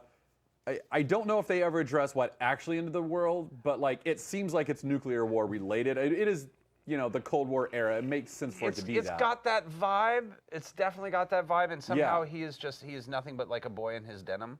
Yeah, yeah. He's just a boy in his denim shorts and long curly blonde hair. He's named after the place where he's been hanging out with his granddad, which is an ancient bunker, and is labeled Command D. Mm-hmm. He's Commandy. Commandy. I love that. He takes his name from the bunker that they've been hiding out in, And he like goes out into the world and discovers not what he was expecting from the microfilms he studied. Yeah, the about microfilms ancient I world. studied. Yeah. Harburst, of course we love Jessica Rabbit, but she's not an animal. She's a human woman animated. Who happens to be She's going not out part with of a the rabbit. furry discussion. She's not anthropomorphized. She's actually, what would you call? I'd have She's to a think lady about that doesn't have a nose. She's a Cartoon cartoon lady? lady. She's a cartoon lady. I'm sure there's a technical term for But it. yeah, like in the first couple pages of the first Commandi book, you see like that Planet of the Apes moment where he's like In fact, in a it's- boat on the Hudson, what used to be the Hudson, and like Nice, Stanley. New York. Thank you. Like even though Stanley didn't write it, Yes. what used to be the Hudson. That's what I imagine. That's how Jack. I imagine Kirby talks like this. I don't know. What used to be the Hudson. What used to be the Hudson? I don't know why I turned him into He's a cigar chomper. like Nixon at the end. I always imagine like- you sound like Harley Quinn. Yeah, go look at Jack those pictures Kirby. of Holiday Jack Kirby. Kirby. Yeah, but like I they hear have Dr. like Girlfriend. the buildings are all falling down, and the Statue of Liberty's like half drowned, and he's just like, "This is not the world I imagined from my grandfather." But you come to find out, the humans are gone, Well, there are humans, but like smart humans are mostly gone. There are herds of wild humans. And So good. the Earth has been taken over by animals that grew up in a radioactive atmosphere and are now anthropomorphized. So Tiger Kingdom. Oh my there's God, a the tiger kingdom. Are they hot, There's a though? gorilla. They're so- They're Kirby hot. They're like it's like they're less like boyish hot and more like and like. They're Charlton Heston, like in his height. I was gonna go like, Joe Manganiello because I've always got to like name drop him, but like I like he could play Tiger. He could play. Yeah, Tiger, he like, could be Tiger Kingdom. Yeah, I'm like- Idris Elba. Yeah, just like slowly like wetting his hair and like not that I'm like but he knows. I love like, the new barometer for if I'm going to read a comic is, are there hot How animals? hot are They're they? hot How hard are the anthropomorphic animals. I have this. How hot's beautiful- that animal man though? But there's. I have an amazing issue of my Steve Houston over in Vegas, who's my Your my dealer? vintage boy. Good man. Good man. My vintage dealer found me this beautiful issue, and I love it where he finds Superman's cape as a relic. It's Superman's cape as a relic. It's so Cool. like That is It's cool. so good. Oh, that's I didn't realize cool. that it It's took place in interesting. that universe. It is the DC universe. Yeah, It's interesting because like there's all this stuff where like he gets thrown in the fighting pits, and he said caught in conflicts between the different civilizations, and they do all this wild like creative stuff with it. And for anyone who got to go last year, I want to say there was that Kirby art exhibit up man, at yeah. Citizen Yeah. Bridge. Oh. They had essentially a complete issue laid out that you could see the originals of, which was just magnificent. I did. Dude. I But did pull this. Commandy's also notable for having a small. Oh, perfect. Put that Oh, up. Yeah, go oh, ahead. that's classic. Where There's it goes. a minor commentary later. Ah, You meet some particularly exploitative folks Yeah, in look at there that. that have often been read as Kirby making a commentary on like the comic book industry of his time Yeah, and the 'cause he never particular did that. nefarious characters that he encountered in it. yeah. So he's burying all kinds of stuff in there. But Oh, that's a Coke can. There we are. There we go. Devils, Once yeah. Alaska and Canada, this is now the fear-ridden territory inhabited by hostile phantoms, dominion of the devil. Whoa. Intelligent Lion killer tribe. whale raiders. What? Come on, that's amazing. Hello, This Builders. comic sounds bonkers. And if It is, you're a it's fan, totally and if you're a bonkers. fan of Morrison, his awesome mind Wild to this Human for Preserve.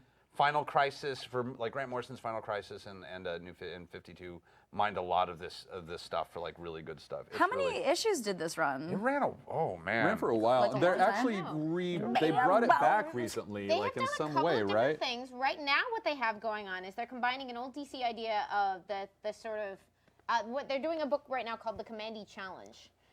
Older iterations of this book were sort of a like, can you figure it out as we're telling the story? And this one is one of those where it's you told me the term for this, where you pass around a story.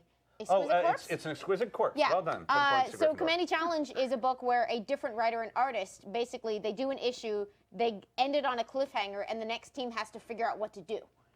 So they're like it's been this interesting sort of jam. They're I think may have just so into wrapped that. up or just about to wrap up. I can't remember, but like they've had some like awesome like a Bruce Timm cover, all kinds of great Paul Pope cover. Oh, what a cool idea.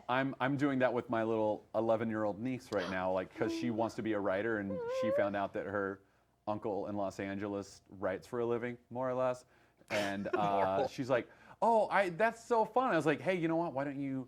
If you'll write like one page and send it to me, I'll write the next page and we'll just go back and forth until we get tired of that. And she's like, okay. So, yeah, I'm It excited. reminds me of that improv game where you say a sentence and then the Yeah. next person continues the story. And they say, and then they touched each other's butts. That's how it ends. Yep. It That's always how ends that's with how butt. it The ends moral of the when I'm story- involved. I was about to say, like, I'm surprised how often it ends with, and then they touch each Touching other's butts. butts. when Well, they're involved. let me allow that to bring us to Please, Rover segue that. Red Charlie. Okay. Okay, Rover how? Red Charlie. I'm going to get to the segue. It's an interesting one. Rover Red Charlie is the story of three best friends who are dogs. It sounds It is by sad Garth in advance. Ennis, Oh. Avatar Press. Avatar, man. This is, I know Brittany enjoyed this book, and she's been after me for a while to read it. I've actually heard good things. I haven't read this one yet. It's fantastic. It made me cry in a Starbucks earlier today because I was like, you know what? I'm going to read this book. The very first issue, I won't go beyond this. In the very, very first issue, for whatever reason, humans are killing each other. And I think it might be related somewhat to Cross. I don't know. Like, because you said it was a violence virus that infected everyone. Basically, So yeah. when you said that I was like, is this like a small 6-issue tie-in to Crossed? Because in this book, it's humans are just killing each other, and there's no explanation for it. And it's pretty violent at times. Like, it never gets too bad, but there are a couple panels where you're like, "Ooh, that is grisly." But it's three dogs whose feeders, as they call them, are now dead, and they don't know where to go. And the three dogs, one's like a beagle from England, and he has kind of a British accent throughout. Another one is like a service dog, and the other one is a a dumb red Labrador who's, and here's the segue, like at least twice in every single issue, he goes to his two best friends. He goes, "But how's my butt? Can you just tell me?" And they're all like, "Dude, your butt's fine." He's like, "No, please just give it a sniff. How's my butt?" Excellent segue. Thank Yeah. you. Wow. So, Excellent but the segue. entire book Long is walk, but worth it. Thank you. The entire Walks book is 'cause told it's from the dog. perspective of these three dogs dealing with the aftermath of what they knew now being gone by no fault of their own. All they knew was the feeders took care of us, and now they do not. And they've all killed each other, and we don't know why. Why did our feeders go bad? And it's a slow 6-issue burn of them coming to realize, oh, maybe the feeders weren't great. Maybe they were part of the problem. Maybe we're better off without them. And they start their journey in, I think, probably New York, and the book is them trying to get to California. Because they heard that they call the ocean the Splash, but then there's another dog that says that there's a bigger splash. Sorry, I just saw chat. And like the way that the terminology, like, wait, what Matt needs to read this comic, right? Are the dogs Puppy butt. sexy? The dogs are very sexy. Yeah. They're the I know. sexiest dogs. I know. But like there's moments in this book that like you just get like attached to these dogs. And I won't say anything, and no spoilers. If it made you cry in a Starbucks, I feel, and it's a dog story, I feel like the likelihood that I'm going to read this is going to be very low because I can't do sad dog stories. Three I out of can't do 5 it. solitary tears in a Starbucks. Sexy animals, yes. Sad animals, no. But No, they got to be free hot then. and having All right. fun. But what's funny is that like whenever take a drink, my lovely wife Brittany sees a dog a lot of times, she'll go, "I'm a dog, I'm a dog, I'm a dog, I'm a dog," and like I always thought that was so cute. It's from this book, because even though the dogs talk to each other in human speech, the way Garth Ennis writes them barking isn't bark, bark, bark, bark, bark. It's I'm a dog, I'm a dog, I'm a dog, I'm a dog, I'm a dog, and that's a bark to them, and it's just the cutest thing. Like to be like, hey, we're having a normal conversation about the feeders and the splash, and let's get over here. And what's that? I'm a dog. I'm a dog. I'm a dog. I'm having That's I'm having really like cute. okay, I'm gonna so this is a post-apocalyptic Milo and Otis. Yes. Awesome. This is a post-apocalyptic Homeward Bound, Oh my goodness. and it's very well told. And there are cats in it, and the cats are appropriately assholes, and they're called hiss-pots by the dogs. His box? They call them hiss-pots. That's what I call That's my cat. So great. there's the feeders, there's the hiss-pots, who are really like incredibly intelligent, but also They're completely. just dicks. They're just dicks, but they're like, you know what? We never really needed the world in the first place. So the dogs are like, what happened to the world? We needed the world. And the cats are like, fuck it. And That's it's just great. like, it really feels like Garth Ennis having fun with like, I love animals. And here's how I kind of see animals. And like every single dog has a different personality. And there's an enemy dog that comes in partway through, and it's just very well told. But it is this slow burn of like Ennis's take on the apocalypse of. How many issues did you say it was? It's only 6. Oh. It's Damn, a fast all read. right. I read it in like an hour. Fast read, how slow sad burn. is it? Okay, so it's gonna make us a little sad though. Like any post-apocalypse story, I mean, it'll like make you a little Garth sad. But the Ennis fact sad? that yeah. but the On a fact scale that from 1 to we 3. Thank you. oof, we 3 I think might be a little We worse. 3 is Okay. pretty You rough. know what? A little We're rougher. gonna do an animal episode at some point, inevitably. Yeah, we've and talked then we'll about get it, into yeah. we 3 because we 3 is just in like depression inducing. Yeah. I actually can only cry in Starbucks, so that's perfect for me. I go to Starbucks to cry. Euphoria, don't. Yeah, no. I won't like. I don't want to get into like any deaths or anything like that. But and it's bear. there are a couple of violent moments in there, but the violence almost always comes from humans.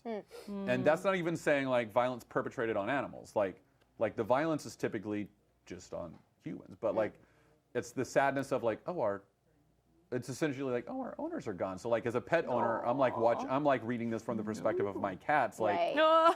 no, my owners are gone. Who feeds us now? Like, My cat wouldn't give a fuck. No, my cats wouldn't give a fuck either. But You so have that's his totally spots then. appropriate. yep. Okay, yeah. One of our cats would be like, oh, that's sad. And one of our cats would be like, oh, what do I do? Our outdoor cats might Hawkeye? care, our indoor cats. Hawkeye. Yeah, you know our cats. I do. Yeah. Great cats. Great We've cats. got a cat named Hawkeye who's cross-eyed. He's and so cute. he's the best cat, but I love him so much. It's a little- Brittany Wallach, my wife, my lovely wife. It is not that sad, Matt. It's pretty sad. Great. He's pretty- a tough lady, though. She is. She's a real tough lady. She's a tough lady. I'm kind of a pushover. Tell them it is not that sad, Matt. Tell them. It's not that sad, but it did make me tear up. Beast a of couple Burden times. is quite good too. That's another. Beast of Burden, yeah. We're gonna do an animal episode. I Yeah, think we it's should inevitable. absolutely do an episode. Well, episode. another apocalyptic animal one that you had on your list that I have not read that I'm really curious about is Animosity. Never. I have need not to read read that. this. I haven't read Everybody it. says Bennett. it's, yeah, I love her, and I was looking at the art and I was like, oh, this is rad. As far as I know, it's about a girl and her dog. That's as much as I know, and I know that that's enough to make me cry. But yeah, I'm very. That's a pretty short series too, if I'm not mistaken. They've done a couple of like sort of side and spin-off runs, so there's not that much of it total, but there is like a nice little chunk now. Yeah, Animosity, guys. None of us have read it, but it's there. You can. And we love that writer, Margaret I'm- Bennett. She's fantastic. Yeah. It's an aftershock book. It feels a good to new admit that publisher. we can't read everything. Yeah, we can't read everything. But you know what I did can read? try. We can certainly try. There's one issue, and I think it's only 99 cents, and I think it might be a Comixology original. Gerbil in an Apocalyptic Wasteland. what?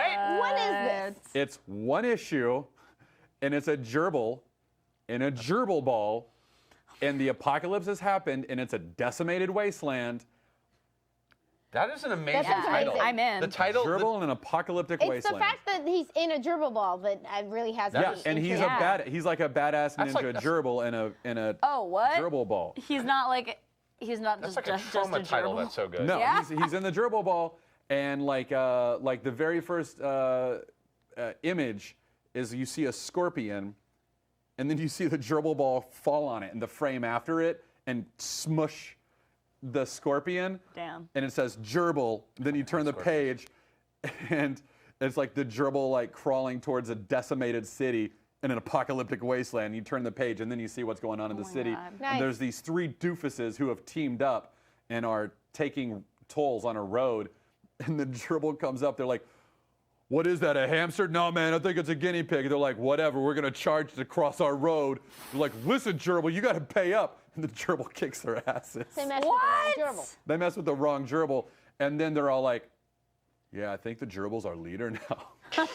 It's super dumb and fantastic. Oh my God. Maybe it's the imagery of like around like a sphere that this gerbil is in, and like the simplicity of a gerbil. pull- But I'm reminded of Rubber, that movie. Oh man, Oh, it's man, so yeah. What movie? Rubber. Rubber. It's about a Tire. tire that's evil. No, I'm Here you it's go. a tire on a mission. Yeah. Ooh, this Oh, yeah. art is cool. I really kind of dig the art. Yeah. Yeah, look at that. Thumbs up. We're Oh gonna- shit. we'll He flip it in a does. He's second. got thumbs. Tire is a movie about it's about a I'll Rubber is a showcase movie this. about a tire that's evil, or like at least motivated. Extremely motivated. It's a motivated Oh tire. yeah, look at this getting centered. Look at this. It's on a double feature with Attack the Block. Oh, wait, that's Whoa! That's a really cool cover. I want that on a shirt. Thumbs up. Yeah, let's go back to that. Let's go back to Metal Gerbil. Cool. Like, yeah, He's cute. That's like a Yeah, sticker you it's- get at a show. And it's Yeah. only one issue, and it's like 99 cents. I just saw something scrolling through chat that reminded me a lot of the stuff we were sort of talking about. There's kind of a soft distinction between apocalyptic and dystopian, right? Where it's like things have gone wrong, but what level of things falling apart? So like people have been asking about things like, are we going to talk about 2000 AD? We obviously put Lazarus up here, which isn't strictly we haven't even post-apocalyptic. talked about No. Yeah. Lazarus yet. But like Bitch Planet, Lazarus, 2000 AD, there's a huge and rich tradition of like things have gone wrong. But, Yeah. but, But but it's not the apocalypse. things have not. I think the difference being is that there's a natural evolution and then there's an abrupt change. And a lot of apocalyptic stories are about an abrupt change. Yeah. And but even that's if not that abrupt change happened a But while see, ago. stories like Lazarus are about how easily, by small steps, you can get from something that feels normal to this sort of hellscape. So, do you want to talk about Lazarus? Because I would love to like talk about Lazarus. Sure. We can, yeah, Can we talk Did you about guys we've know got that that. We've got other Lazarus things too. Legendary is actually supposedly making a Lazarus movie? We heard that a Wow. million years ago, but like Papa nothing Lazarus. happened. Yeah. Oh, do it so Hey, bad, our- please. Our dad's, hey, please. Daddy Legendary. Papa Legend. Papa Legend. They I know actually you're live in that listening. grade up there. They're right up there. Yep, they're right there. That's where they make all their movies and decisions. Creatives. They're on stage. so- They're not in this building. So Lazarus, Greg Rucka writes it. Michael Lark does the art for most of it, all of it, I think. It's Yeah. amazing. Lazarus is not necessarily, like we said, not necessarily post-apocalyptic. There wasn't an apocalypse, but something happened It's that an disrupted. incremental apocalypse. Yes, which is What scares me about it is that I feel like we're there. That like book gets scarier every year. it really, really does. Yeah. And one of the things that really started scaring me about the book is that, like, and I forgot to bring a couple in, but they're not in the digital version, which I think is sad. But there are ads in the book, but the ads are fake, and I didn't realize that for the first few issues. Oh. The ads are fake, and they look like real ads from the 80s, 90s, and early 2000s. Oh, there's a designer who works with him on it who we should be giving credit to because he does such an amazing job, and I cannot remember his name. But so the- you work the- on that while I That's figure out. interesting. Dystopian equals now, apocalypse equals tomorrow. I could be into that. Yeah, I would could have be to into that. meditate upon Dystopian it. future. Yeah, that's not a bad. Yeah, but like, bad yeah, call, or Arkan like, Astron. yeah. But I don't know. Meditate on that. It's so essentially what happens is the world becomes one giant oligarchy, essentially, where like families take over, like very wealthy families rise to prominence, take over the governments of giant swaths But they're of not just land. families, they're corporations, But essentially. they're corporations that are run by these families, or the corporations fall to families, and now families are considered the only actual humans. Yeah. And like anytime it goes to any location, it'll say the name of the location, the latitude and longitude, and then it'll say population 3, serfs 400, Huge, waste huge 9 themes million. of classism. If you guys are Yeah. into that, reading that. about classism. But the thing that's scary is that the ads are like, it'll be like a mutual fund ad. And you're like, that's a mutual fund. I don't need to look at it. You pass through it. But if you look at it, it's this at the bottom, there's a description. And it says, this ad ran in such and such magazine in this year, put out by the Carlisle family before the fall. Or it'll say something like that. But it looks like an actual ad. It sucks that And you lose that in the digital I know. version. I started looking through the digital versions, like, wait, why aren't these in there? And that's the thing that scared me the most, because they look like ads that we see now, and you're And like, it uses a lot of pieces yeah. of emerging technology and a lot of It's- changes in law and it structure is regarding so corporate brilliant. It culture. is- It's terrifying. Oh my God, Jordan, the wrenchies. Something that we have not talked about. We should get there in one Wrenchies sec. are great. We should specify Lazarus. yeah. You will end up following the main character is Forever Carlyle, who essentially is not one of these ruling class members, but is allied with them. And sort of when you meet her, she sort of serves that family in a way where she has been convinced that like she is a loyal part of it. But we, as the audience, have a very different perspective on whether she is, Yeah. you know, part of the family. And Lazarus refers to every single family has a Lazarus, and that Lazarus is sort of like a warrior diplomat who goes ahead of the family, does a lot of the negotiating, and if it comes to fighting, they are the commander of those armies, and it's scary in how accurate it seems to be pointing at our world. Anyway, Eric Troutman does the design work for a lot of stuff like Black Magic and Lazarus and the Old Guard. Sorry, I wanted to get that name out there because Yeah. he's a huge part of that team. all right, so I have a quick segue actually. Just since we're there, there's actually a book I would love to talk about off of Do so. Lazarus. Yes. Which is another like post-apocalyptic apocalypse that's brought on by classism. Which is, and it's going to be a book that we're going to be talking a lot about culturally soon, which is Battle Angel Leader or Gundam, which is a Japanese manga from the 80s, 90s. It's old.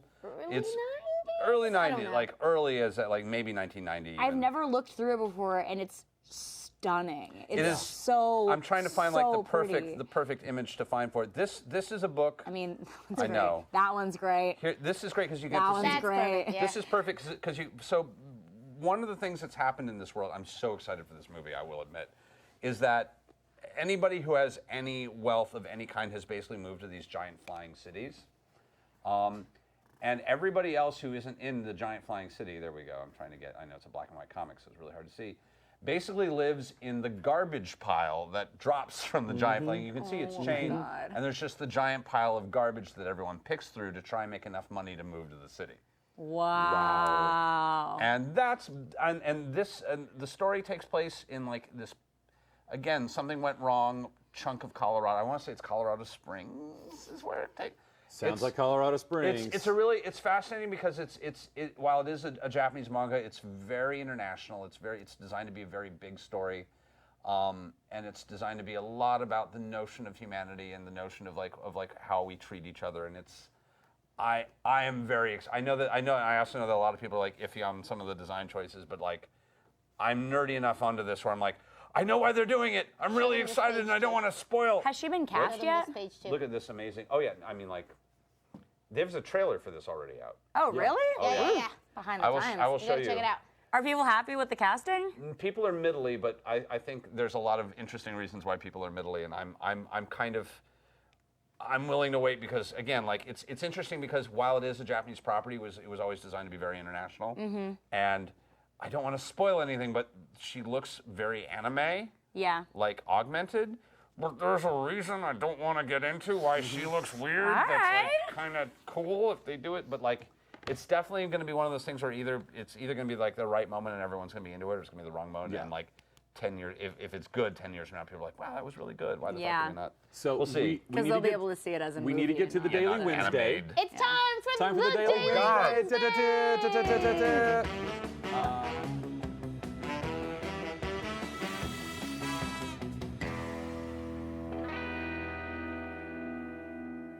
It's animated and everything. Miss Sunflower is throwing out the name Nausicaa, which we're probably not going to get to. Whoa! Valley of the Winds. I feel like an idiot for that one. That's so. We may briefly talk about it because Okay, that's got some and cool then shit. I cut you off from talking about the wrenchies. We have a lot to cover. Wow. There's so many Right. apocalypse.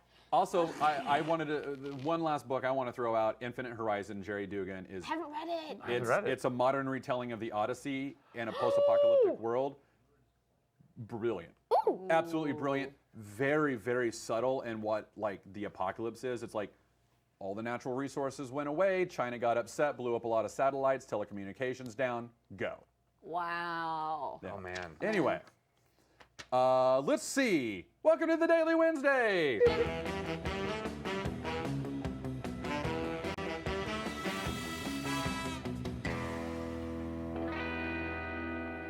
About whatever just happened in that issue, and we're just being faithful to the paradigm. Thank you. I don't know. Someone talk. All right. Dear Taliesin, Amy, and Matt, and Whitney, my brother. Hi. I attend a high school program which allows its students to teach classes on subjects they are passionate about.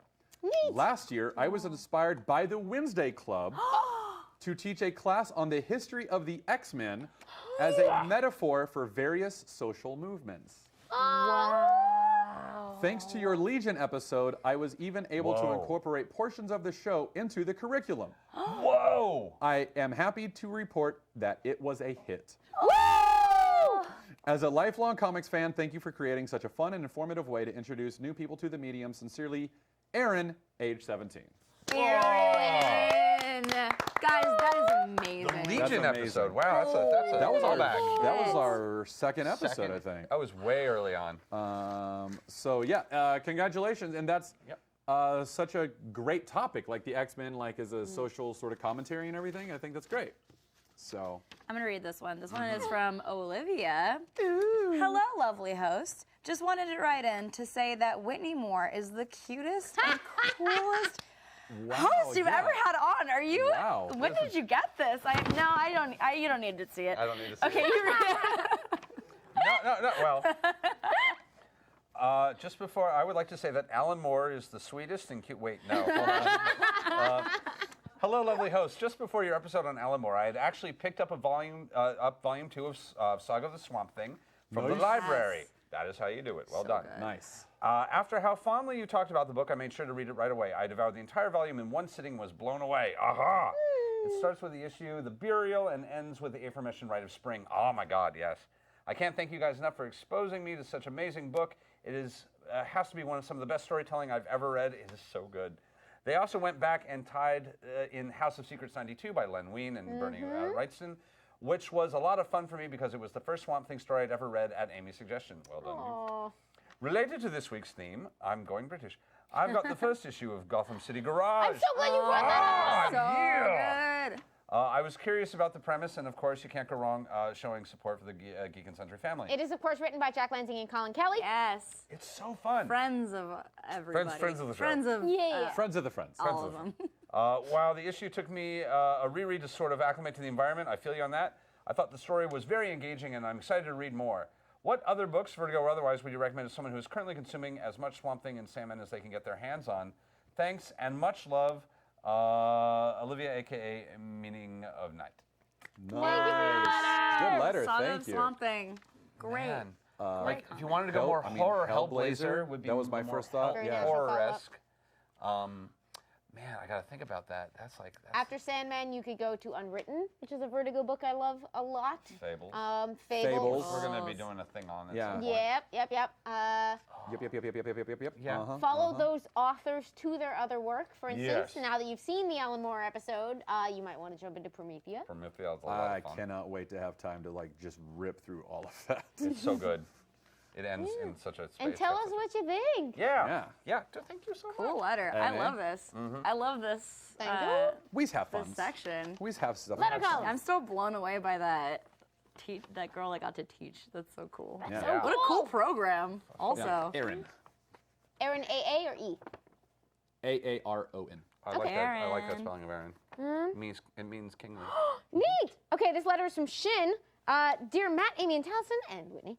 Hello from the sunny tropical island of Singapore. Yes, you have Whoa. fans on the other side of the world. Cool. This is awesome.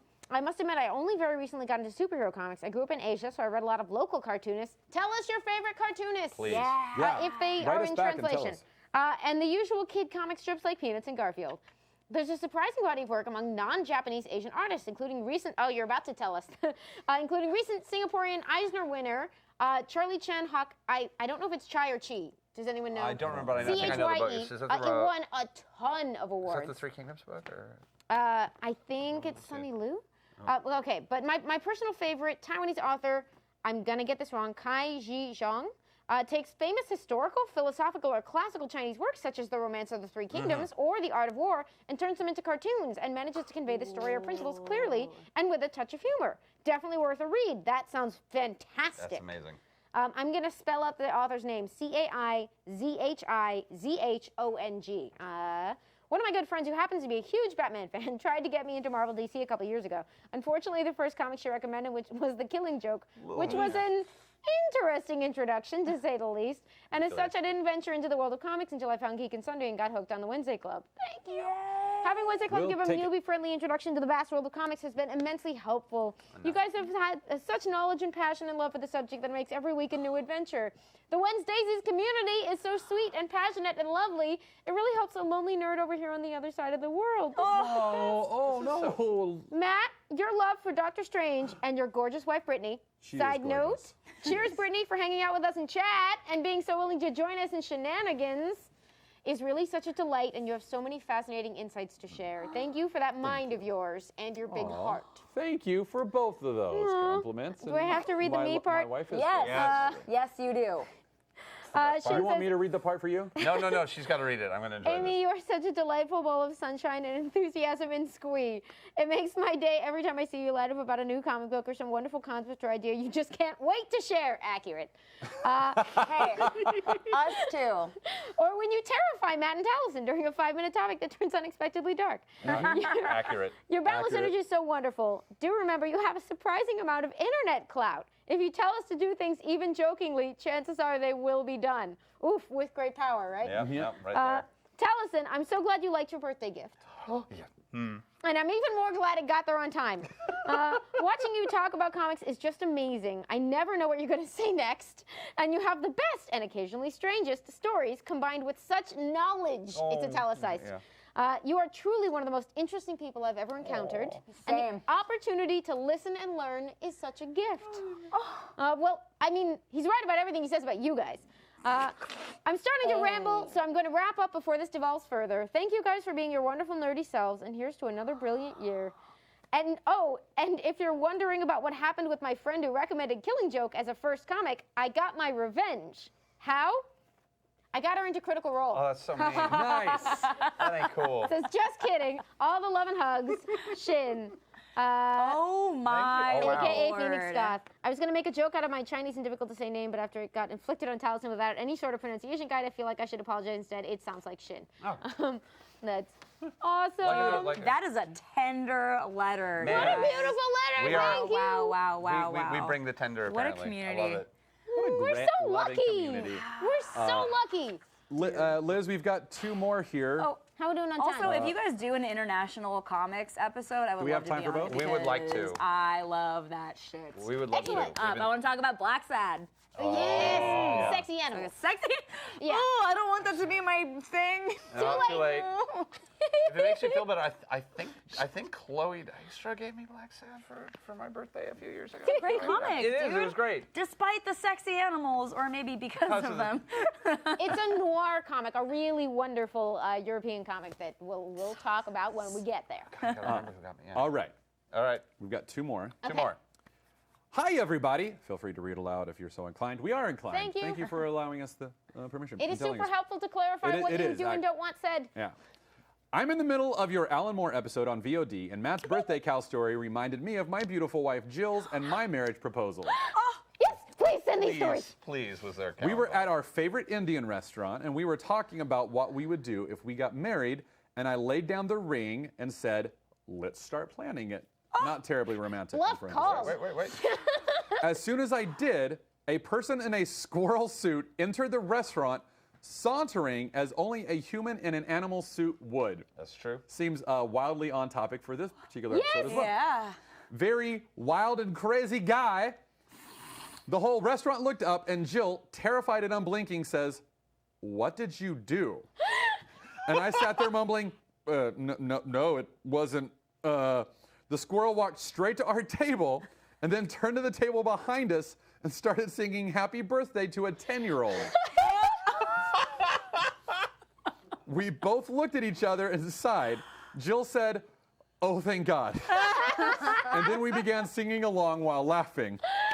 And the proposal squirrel really sums up our last 14 years together in the best way. Always roll with the unexpected. Very Proposal squirrel.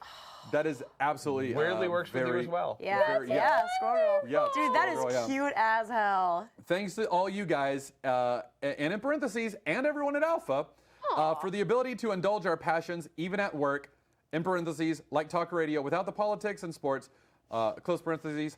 Although I did just have to explain your onesies to my coworker. See you next Thursday. You never have to explain. I love that Dan was writing that in real time. I think that one's Whitney. I think we're gonna make Whitney read It that is, but we're Okay. gonna let do you want to? one. No, I think she should read it. Wait, read Okay. read Yeah, to read it. yourself. What? We can't see your sign. I'm sorry. Not Well, it blind, moves just- fast. Oh shit, this There's one a lot is of crossing out. After one next start. Twitter story. Just say it. The thing you emailed me to remind you to do. I don't have it on my phone. I thought you were gonna. We have the images in there. Do we? Yes. Awesome. Okay. Okay. Great. So- Didn't know that. You guys, this is an this is a letter for actually me, which is fucking rad. Thank you. They knew. Dear Whitney, you are the cutest. It's literally just that. Over and over again. Greetings from Norway. Fuck yes. I'm so already in. Norway is the most so metal you, place. yeah. About some Metal AF recommendations, keeping it short this time. Whitney, I loved your recommendations last time you were on the Wednesday Club on the Metal AF episode. Harrow County, yes, and especially Rumble, yes, blew my mind, and I fell in love with them. Not as much as my coworker fell in love with Rumble after I introduced it to her, though. She kind of got obsessed with it, recommended it to every customer, wrote a recommendation for it, and in turn made sure it was November 2017's Comic of the Month for our comics and books and board games and RPGs and geeky stuff in general store all over the country. Holy shit! Yes! So you probably have made hundreds of Norwegians into Rumble fans. Quite the thing, yeah? So dear guests and hosts of the Wednesday Club, know you have impact. And now, Whitney, I think you deserve a poem as well, just as the heart-melting hosts of the show always have received.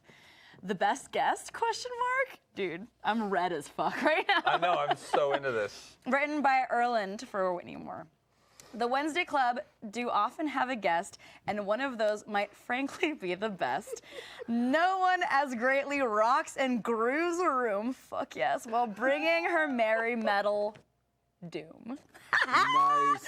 I talk, of course, about Wild Whitney Moore, a post-apocalyptic carnivore, true. She brings us bright metal music dreams, all filled with joy, gore, smiles, and tears and screams.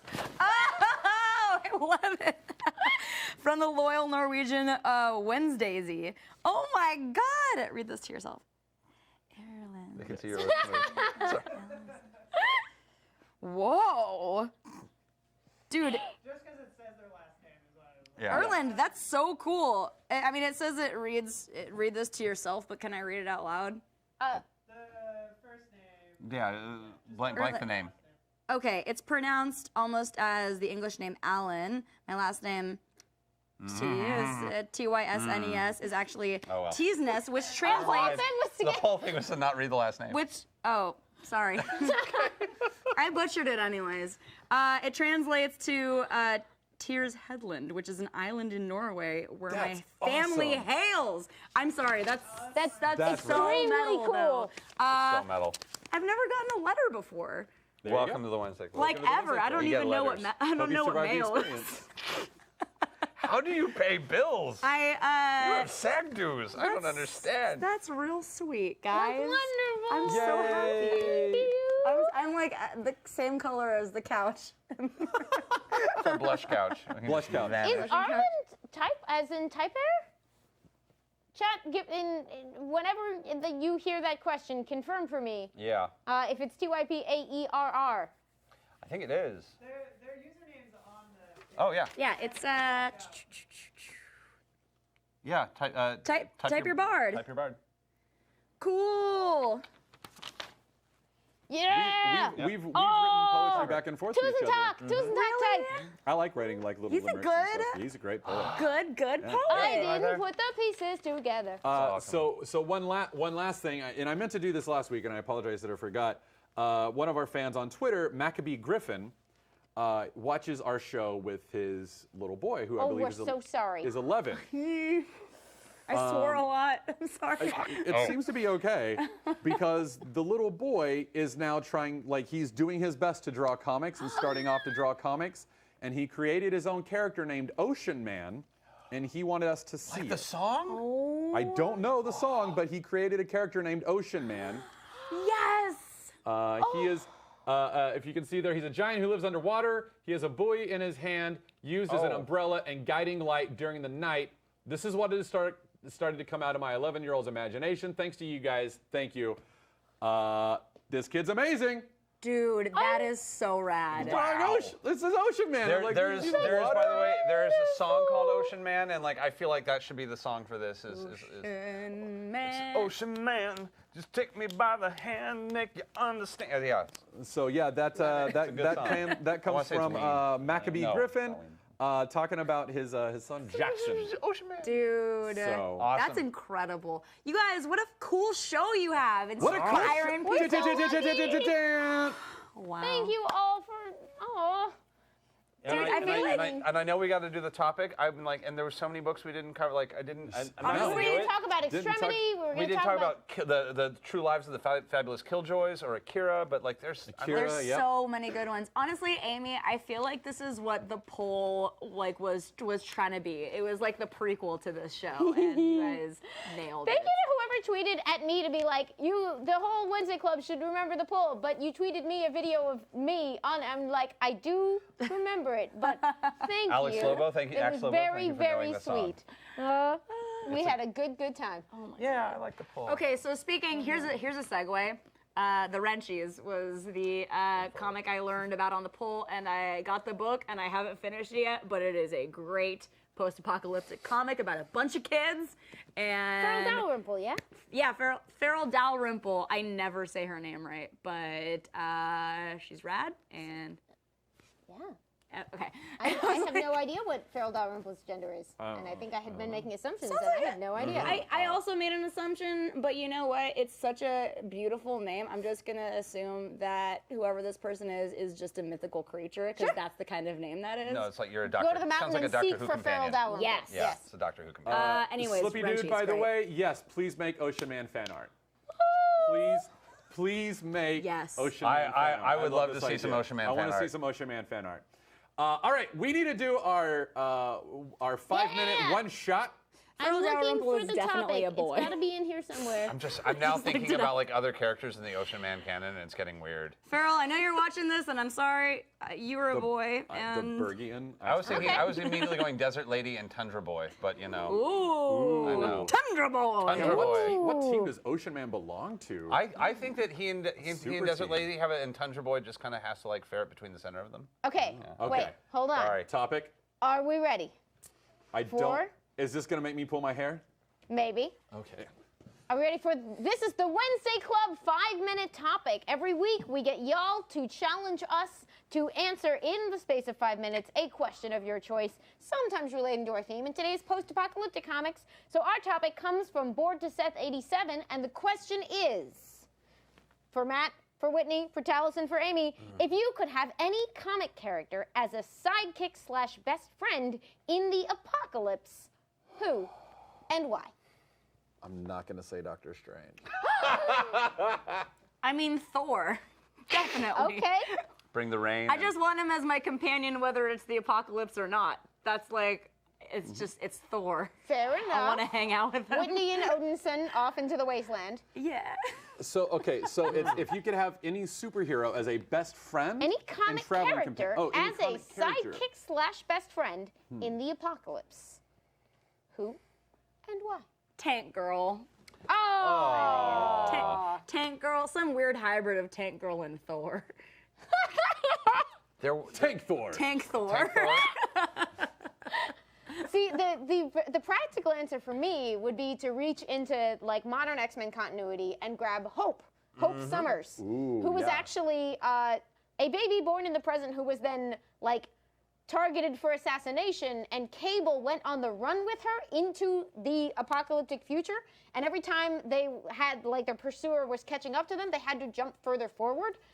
So she is I love basically. that story. It was a great Apocalypse story. baby. She is a survival nut raised by the ultimate dystopian future survival nut, Cable. Cable is her basically foster father, her her adopted dad, so she grew up hard as heck. And so that would be my practical backup. I would be her sidekick though. Like, I'm not sure she counts as my sidekick / best friend. Yeah. I feel like Beta Ray Bill is like the amalgam of Thor and Tank Girl. Like, I was like, I love that you're still on the I was just having a moment of know what what? is the amalgam of Thor and Tank Girl? As long Beta Ray as, Bill. as long as I could live in the Tank Girl apocalypse, that's the Yeah, that is the apocalypse best. I want to be in, because them kangaroos. Those damn kangaroos. Come down, kangaroo boys. Gonna- Them jump boys. Man, Them jumpy boys. Them jumpy boys. Oh my God. All They right. have hops. I've heard that. Oh. Sorry. Taliesin, do you have one? I'm not 'Cause I ready. have two. I'm not ready. You go Okay. ahead. My first, so I said noted. I'm not gonna do my go-to. Okay. As much as He I want feels to. personally hurt. that you're I'm not sure he choosing does. him, just but, so you know. I love you, but I can't do that because I'll have to put money in the jar. My first choice after that was Alfred because he raised Bruce Wayne. So he could make he's- any place a he home. can make any place a home. And it's not that he would wait on me hand and foot. I wouldn't want that, but he would know how to take care of me and take care of us because, like, I'm taking the Alfred that is also like has like ex-military sort Sure, of like sure. MI6, all that stuff. Like, so he would, I think, be a perfect person to survive with. Yeah. He's a nurturer. He's a nurturer. He's a fatherly figure. But then I thought, multiple man. Ooh. Cool choice. Because let's say everyone it's post-apocalyptic wasteland. There's not a lot of people around. You're gonna want a small community to help support you, and he is a small community. It's true. And he At is, the barn raising, it's you and 45 Jamie Madroxes. Yeah. It's like, oh my God, we're coming up to the town, and the governor is a jerk. 1, 2, 3, 4, 5, 6, 7, 8, 9, 10, 11, There's 100 now. So what are we doing? It's pretty solid. call. All right. Yeah. All right. So those Yeah. I threw out two. I'm kind of torn because, like, on one level, I'd really like Kate Bishop is my immediate thought because it's basically all of the She would benefits not of. be having it with No, the it's all the apocalypse. it's all the benefits of Hawkeye except without the unfortunate personality and good taste in music, which would be really really cool. And like West Coasters, we got to stick together, you know. Yeah. And on the other hand, Johnny the Homicidal Maniac would make the easing into Ooh. cannibalism way easier. He would. I think But he would also kill you, maybe? No, it's just sidekick. No. When you're We're ready to assuming go, you guys are on the you're same just side. like, I've had he would- enough. so Here's make my you feel number. better. But I'll like, kill you, you'd, maybe. you'd never go hungry. Yeah. Because he'd be like, well, I guess we're going cannibal, and be like, Do you want to go cannibal? Do you want It to? is the Sometimes apocalypse. you gotta. Sometimes Sometimes you gotta. you gotta go Sometimes cannibal. you gotta learn Sometimes- to eat a loved one. Sometimes you gotta eat your boyfriend. I learned That's that all from I'm saying. Thrashtopia. I learned everything I know about cannibalism. I learned from Thrashtopia. That's one of my favorite rants. Is Dude. the cannibalism Sometimes rant. you just gotta eat Eat a your loved dude. one. That's all you gotta do. I feel like he'd be good for that, but I think Kate Bishop on a certain level, just because like I don't want to metahuman because then I don't want to feel like it's dead weak or like the semi sidekick. I want to be partners. I want someone I can like actually help out with. Ark and Astron, I appreciate that you want to have me as your partner, but I'm epileptic and like also very lazy. So We've been the can't- Burning I'm Man. not She's gonna be very good. lazy. But yo, like write a Thrashtopia contract. That is it. That has been the Wednesday Club 5-minute topic. Who would you bring with you to the apocalypse? I'm Amy Dallen. I'm Taliesin Jaffe. I'm Whitney Moore. And I'm Matt Key. And you can watch the show on Geek and Sundays Twitch and Project Alpha every Wednesday night at 7 o'clock. And thank you so much for that fantastic question. And here's the email to send some letters to. It is the Wednesday Club at geekandsundry.com. So if you have your letters, if you want to send us, if you want to personally send us the fan art that you do for Ocean Man, do that there or on Twitter. That's also great. But P.O. box, but I don't know what it is by heart. yeah, Yeah. there's We also will the P.O. learn our box. P.O. We'll- box. Learn our P.O. box. We'll figure it out. Thank you, Ken Wynn, for this unbelievable. Ken Like, Wynn, killing it. he's so good. I can't stand it. It's amazing. He's so good, I'm mad. I'm Yeah. mad no, at it's him. like it's Yeah. anger. And he's also inducing. just like incredibly nice. Like it's Yeah. so fun to like go Oh, up to it's the the worst. marketing Yeah. department and be like, just God. poke fun at him, and then he's like, "Why are you doing this?" I don't trust him. You He's being too mean to nice Ken? and too We're talented. gonna have words. Playfully mean, We're gonna ask him about that. fun mean. It's like sitting in the corner going, no. Thank you so much for watching. We'll be back next week. Very we- excited about next week's Do show. you want Can we to? do one? Do Did you Did want to say? we nail it down? I feel like you're At leading. long last, the Comics Code. Ta-da! What is it? Ooh, What's the deal with it? great topic. I'm so excited for next week. We've been looking forward Yeah. to it for a long time. Long time. I've read at least 3 books on it now. Amazing. Great it's topic. going to be amazing. It's gonna be great. Next week on the Wednesday Club. And watch Thrashtopia because it's great. Yeah, And watch Thrashtopia's great. On Thrashtopia. Amazon. Stay tuned and see ya. I am so excited because I think we can announce it now. We let the cat out of the bag. Stay tuned for Minds and Crafts tonight. It is our penultimate episode. This is our Boo. farewell tour, but we could not go out without trying to make this happen. We have one Jessica Marzipan in the house. Yeah. Jessica Marzipan. Sorry, I called her Jessica Marzipan. 'Cause you That's just not want her to. name. I know, it's so great though. But Marzipals, hang out for Minds and Crafts right now. We're going. Bye, everybody. Bye. Yeah. Yay.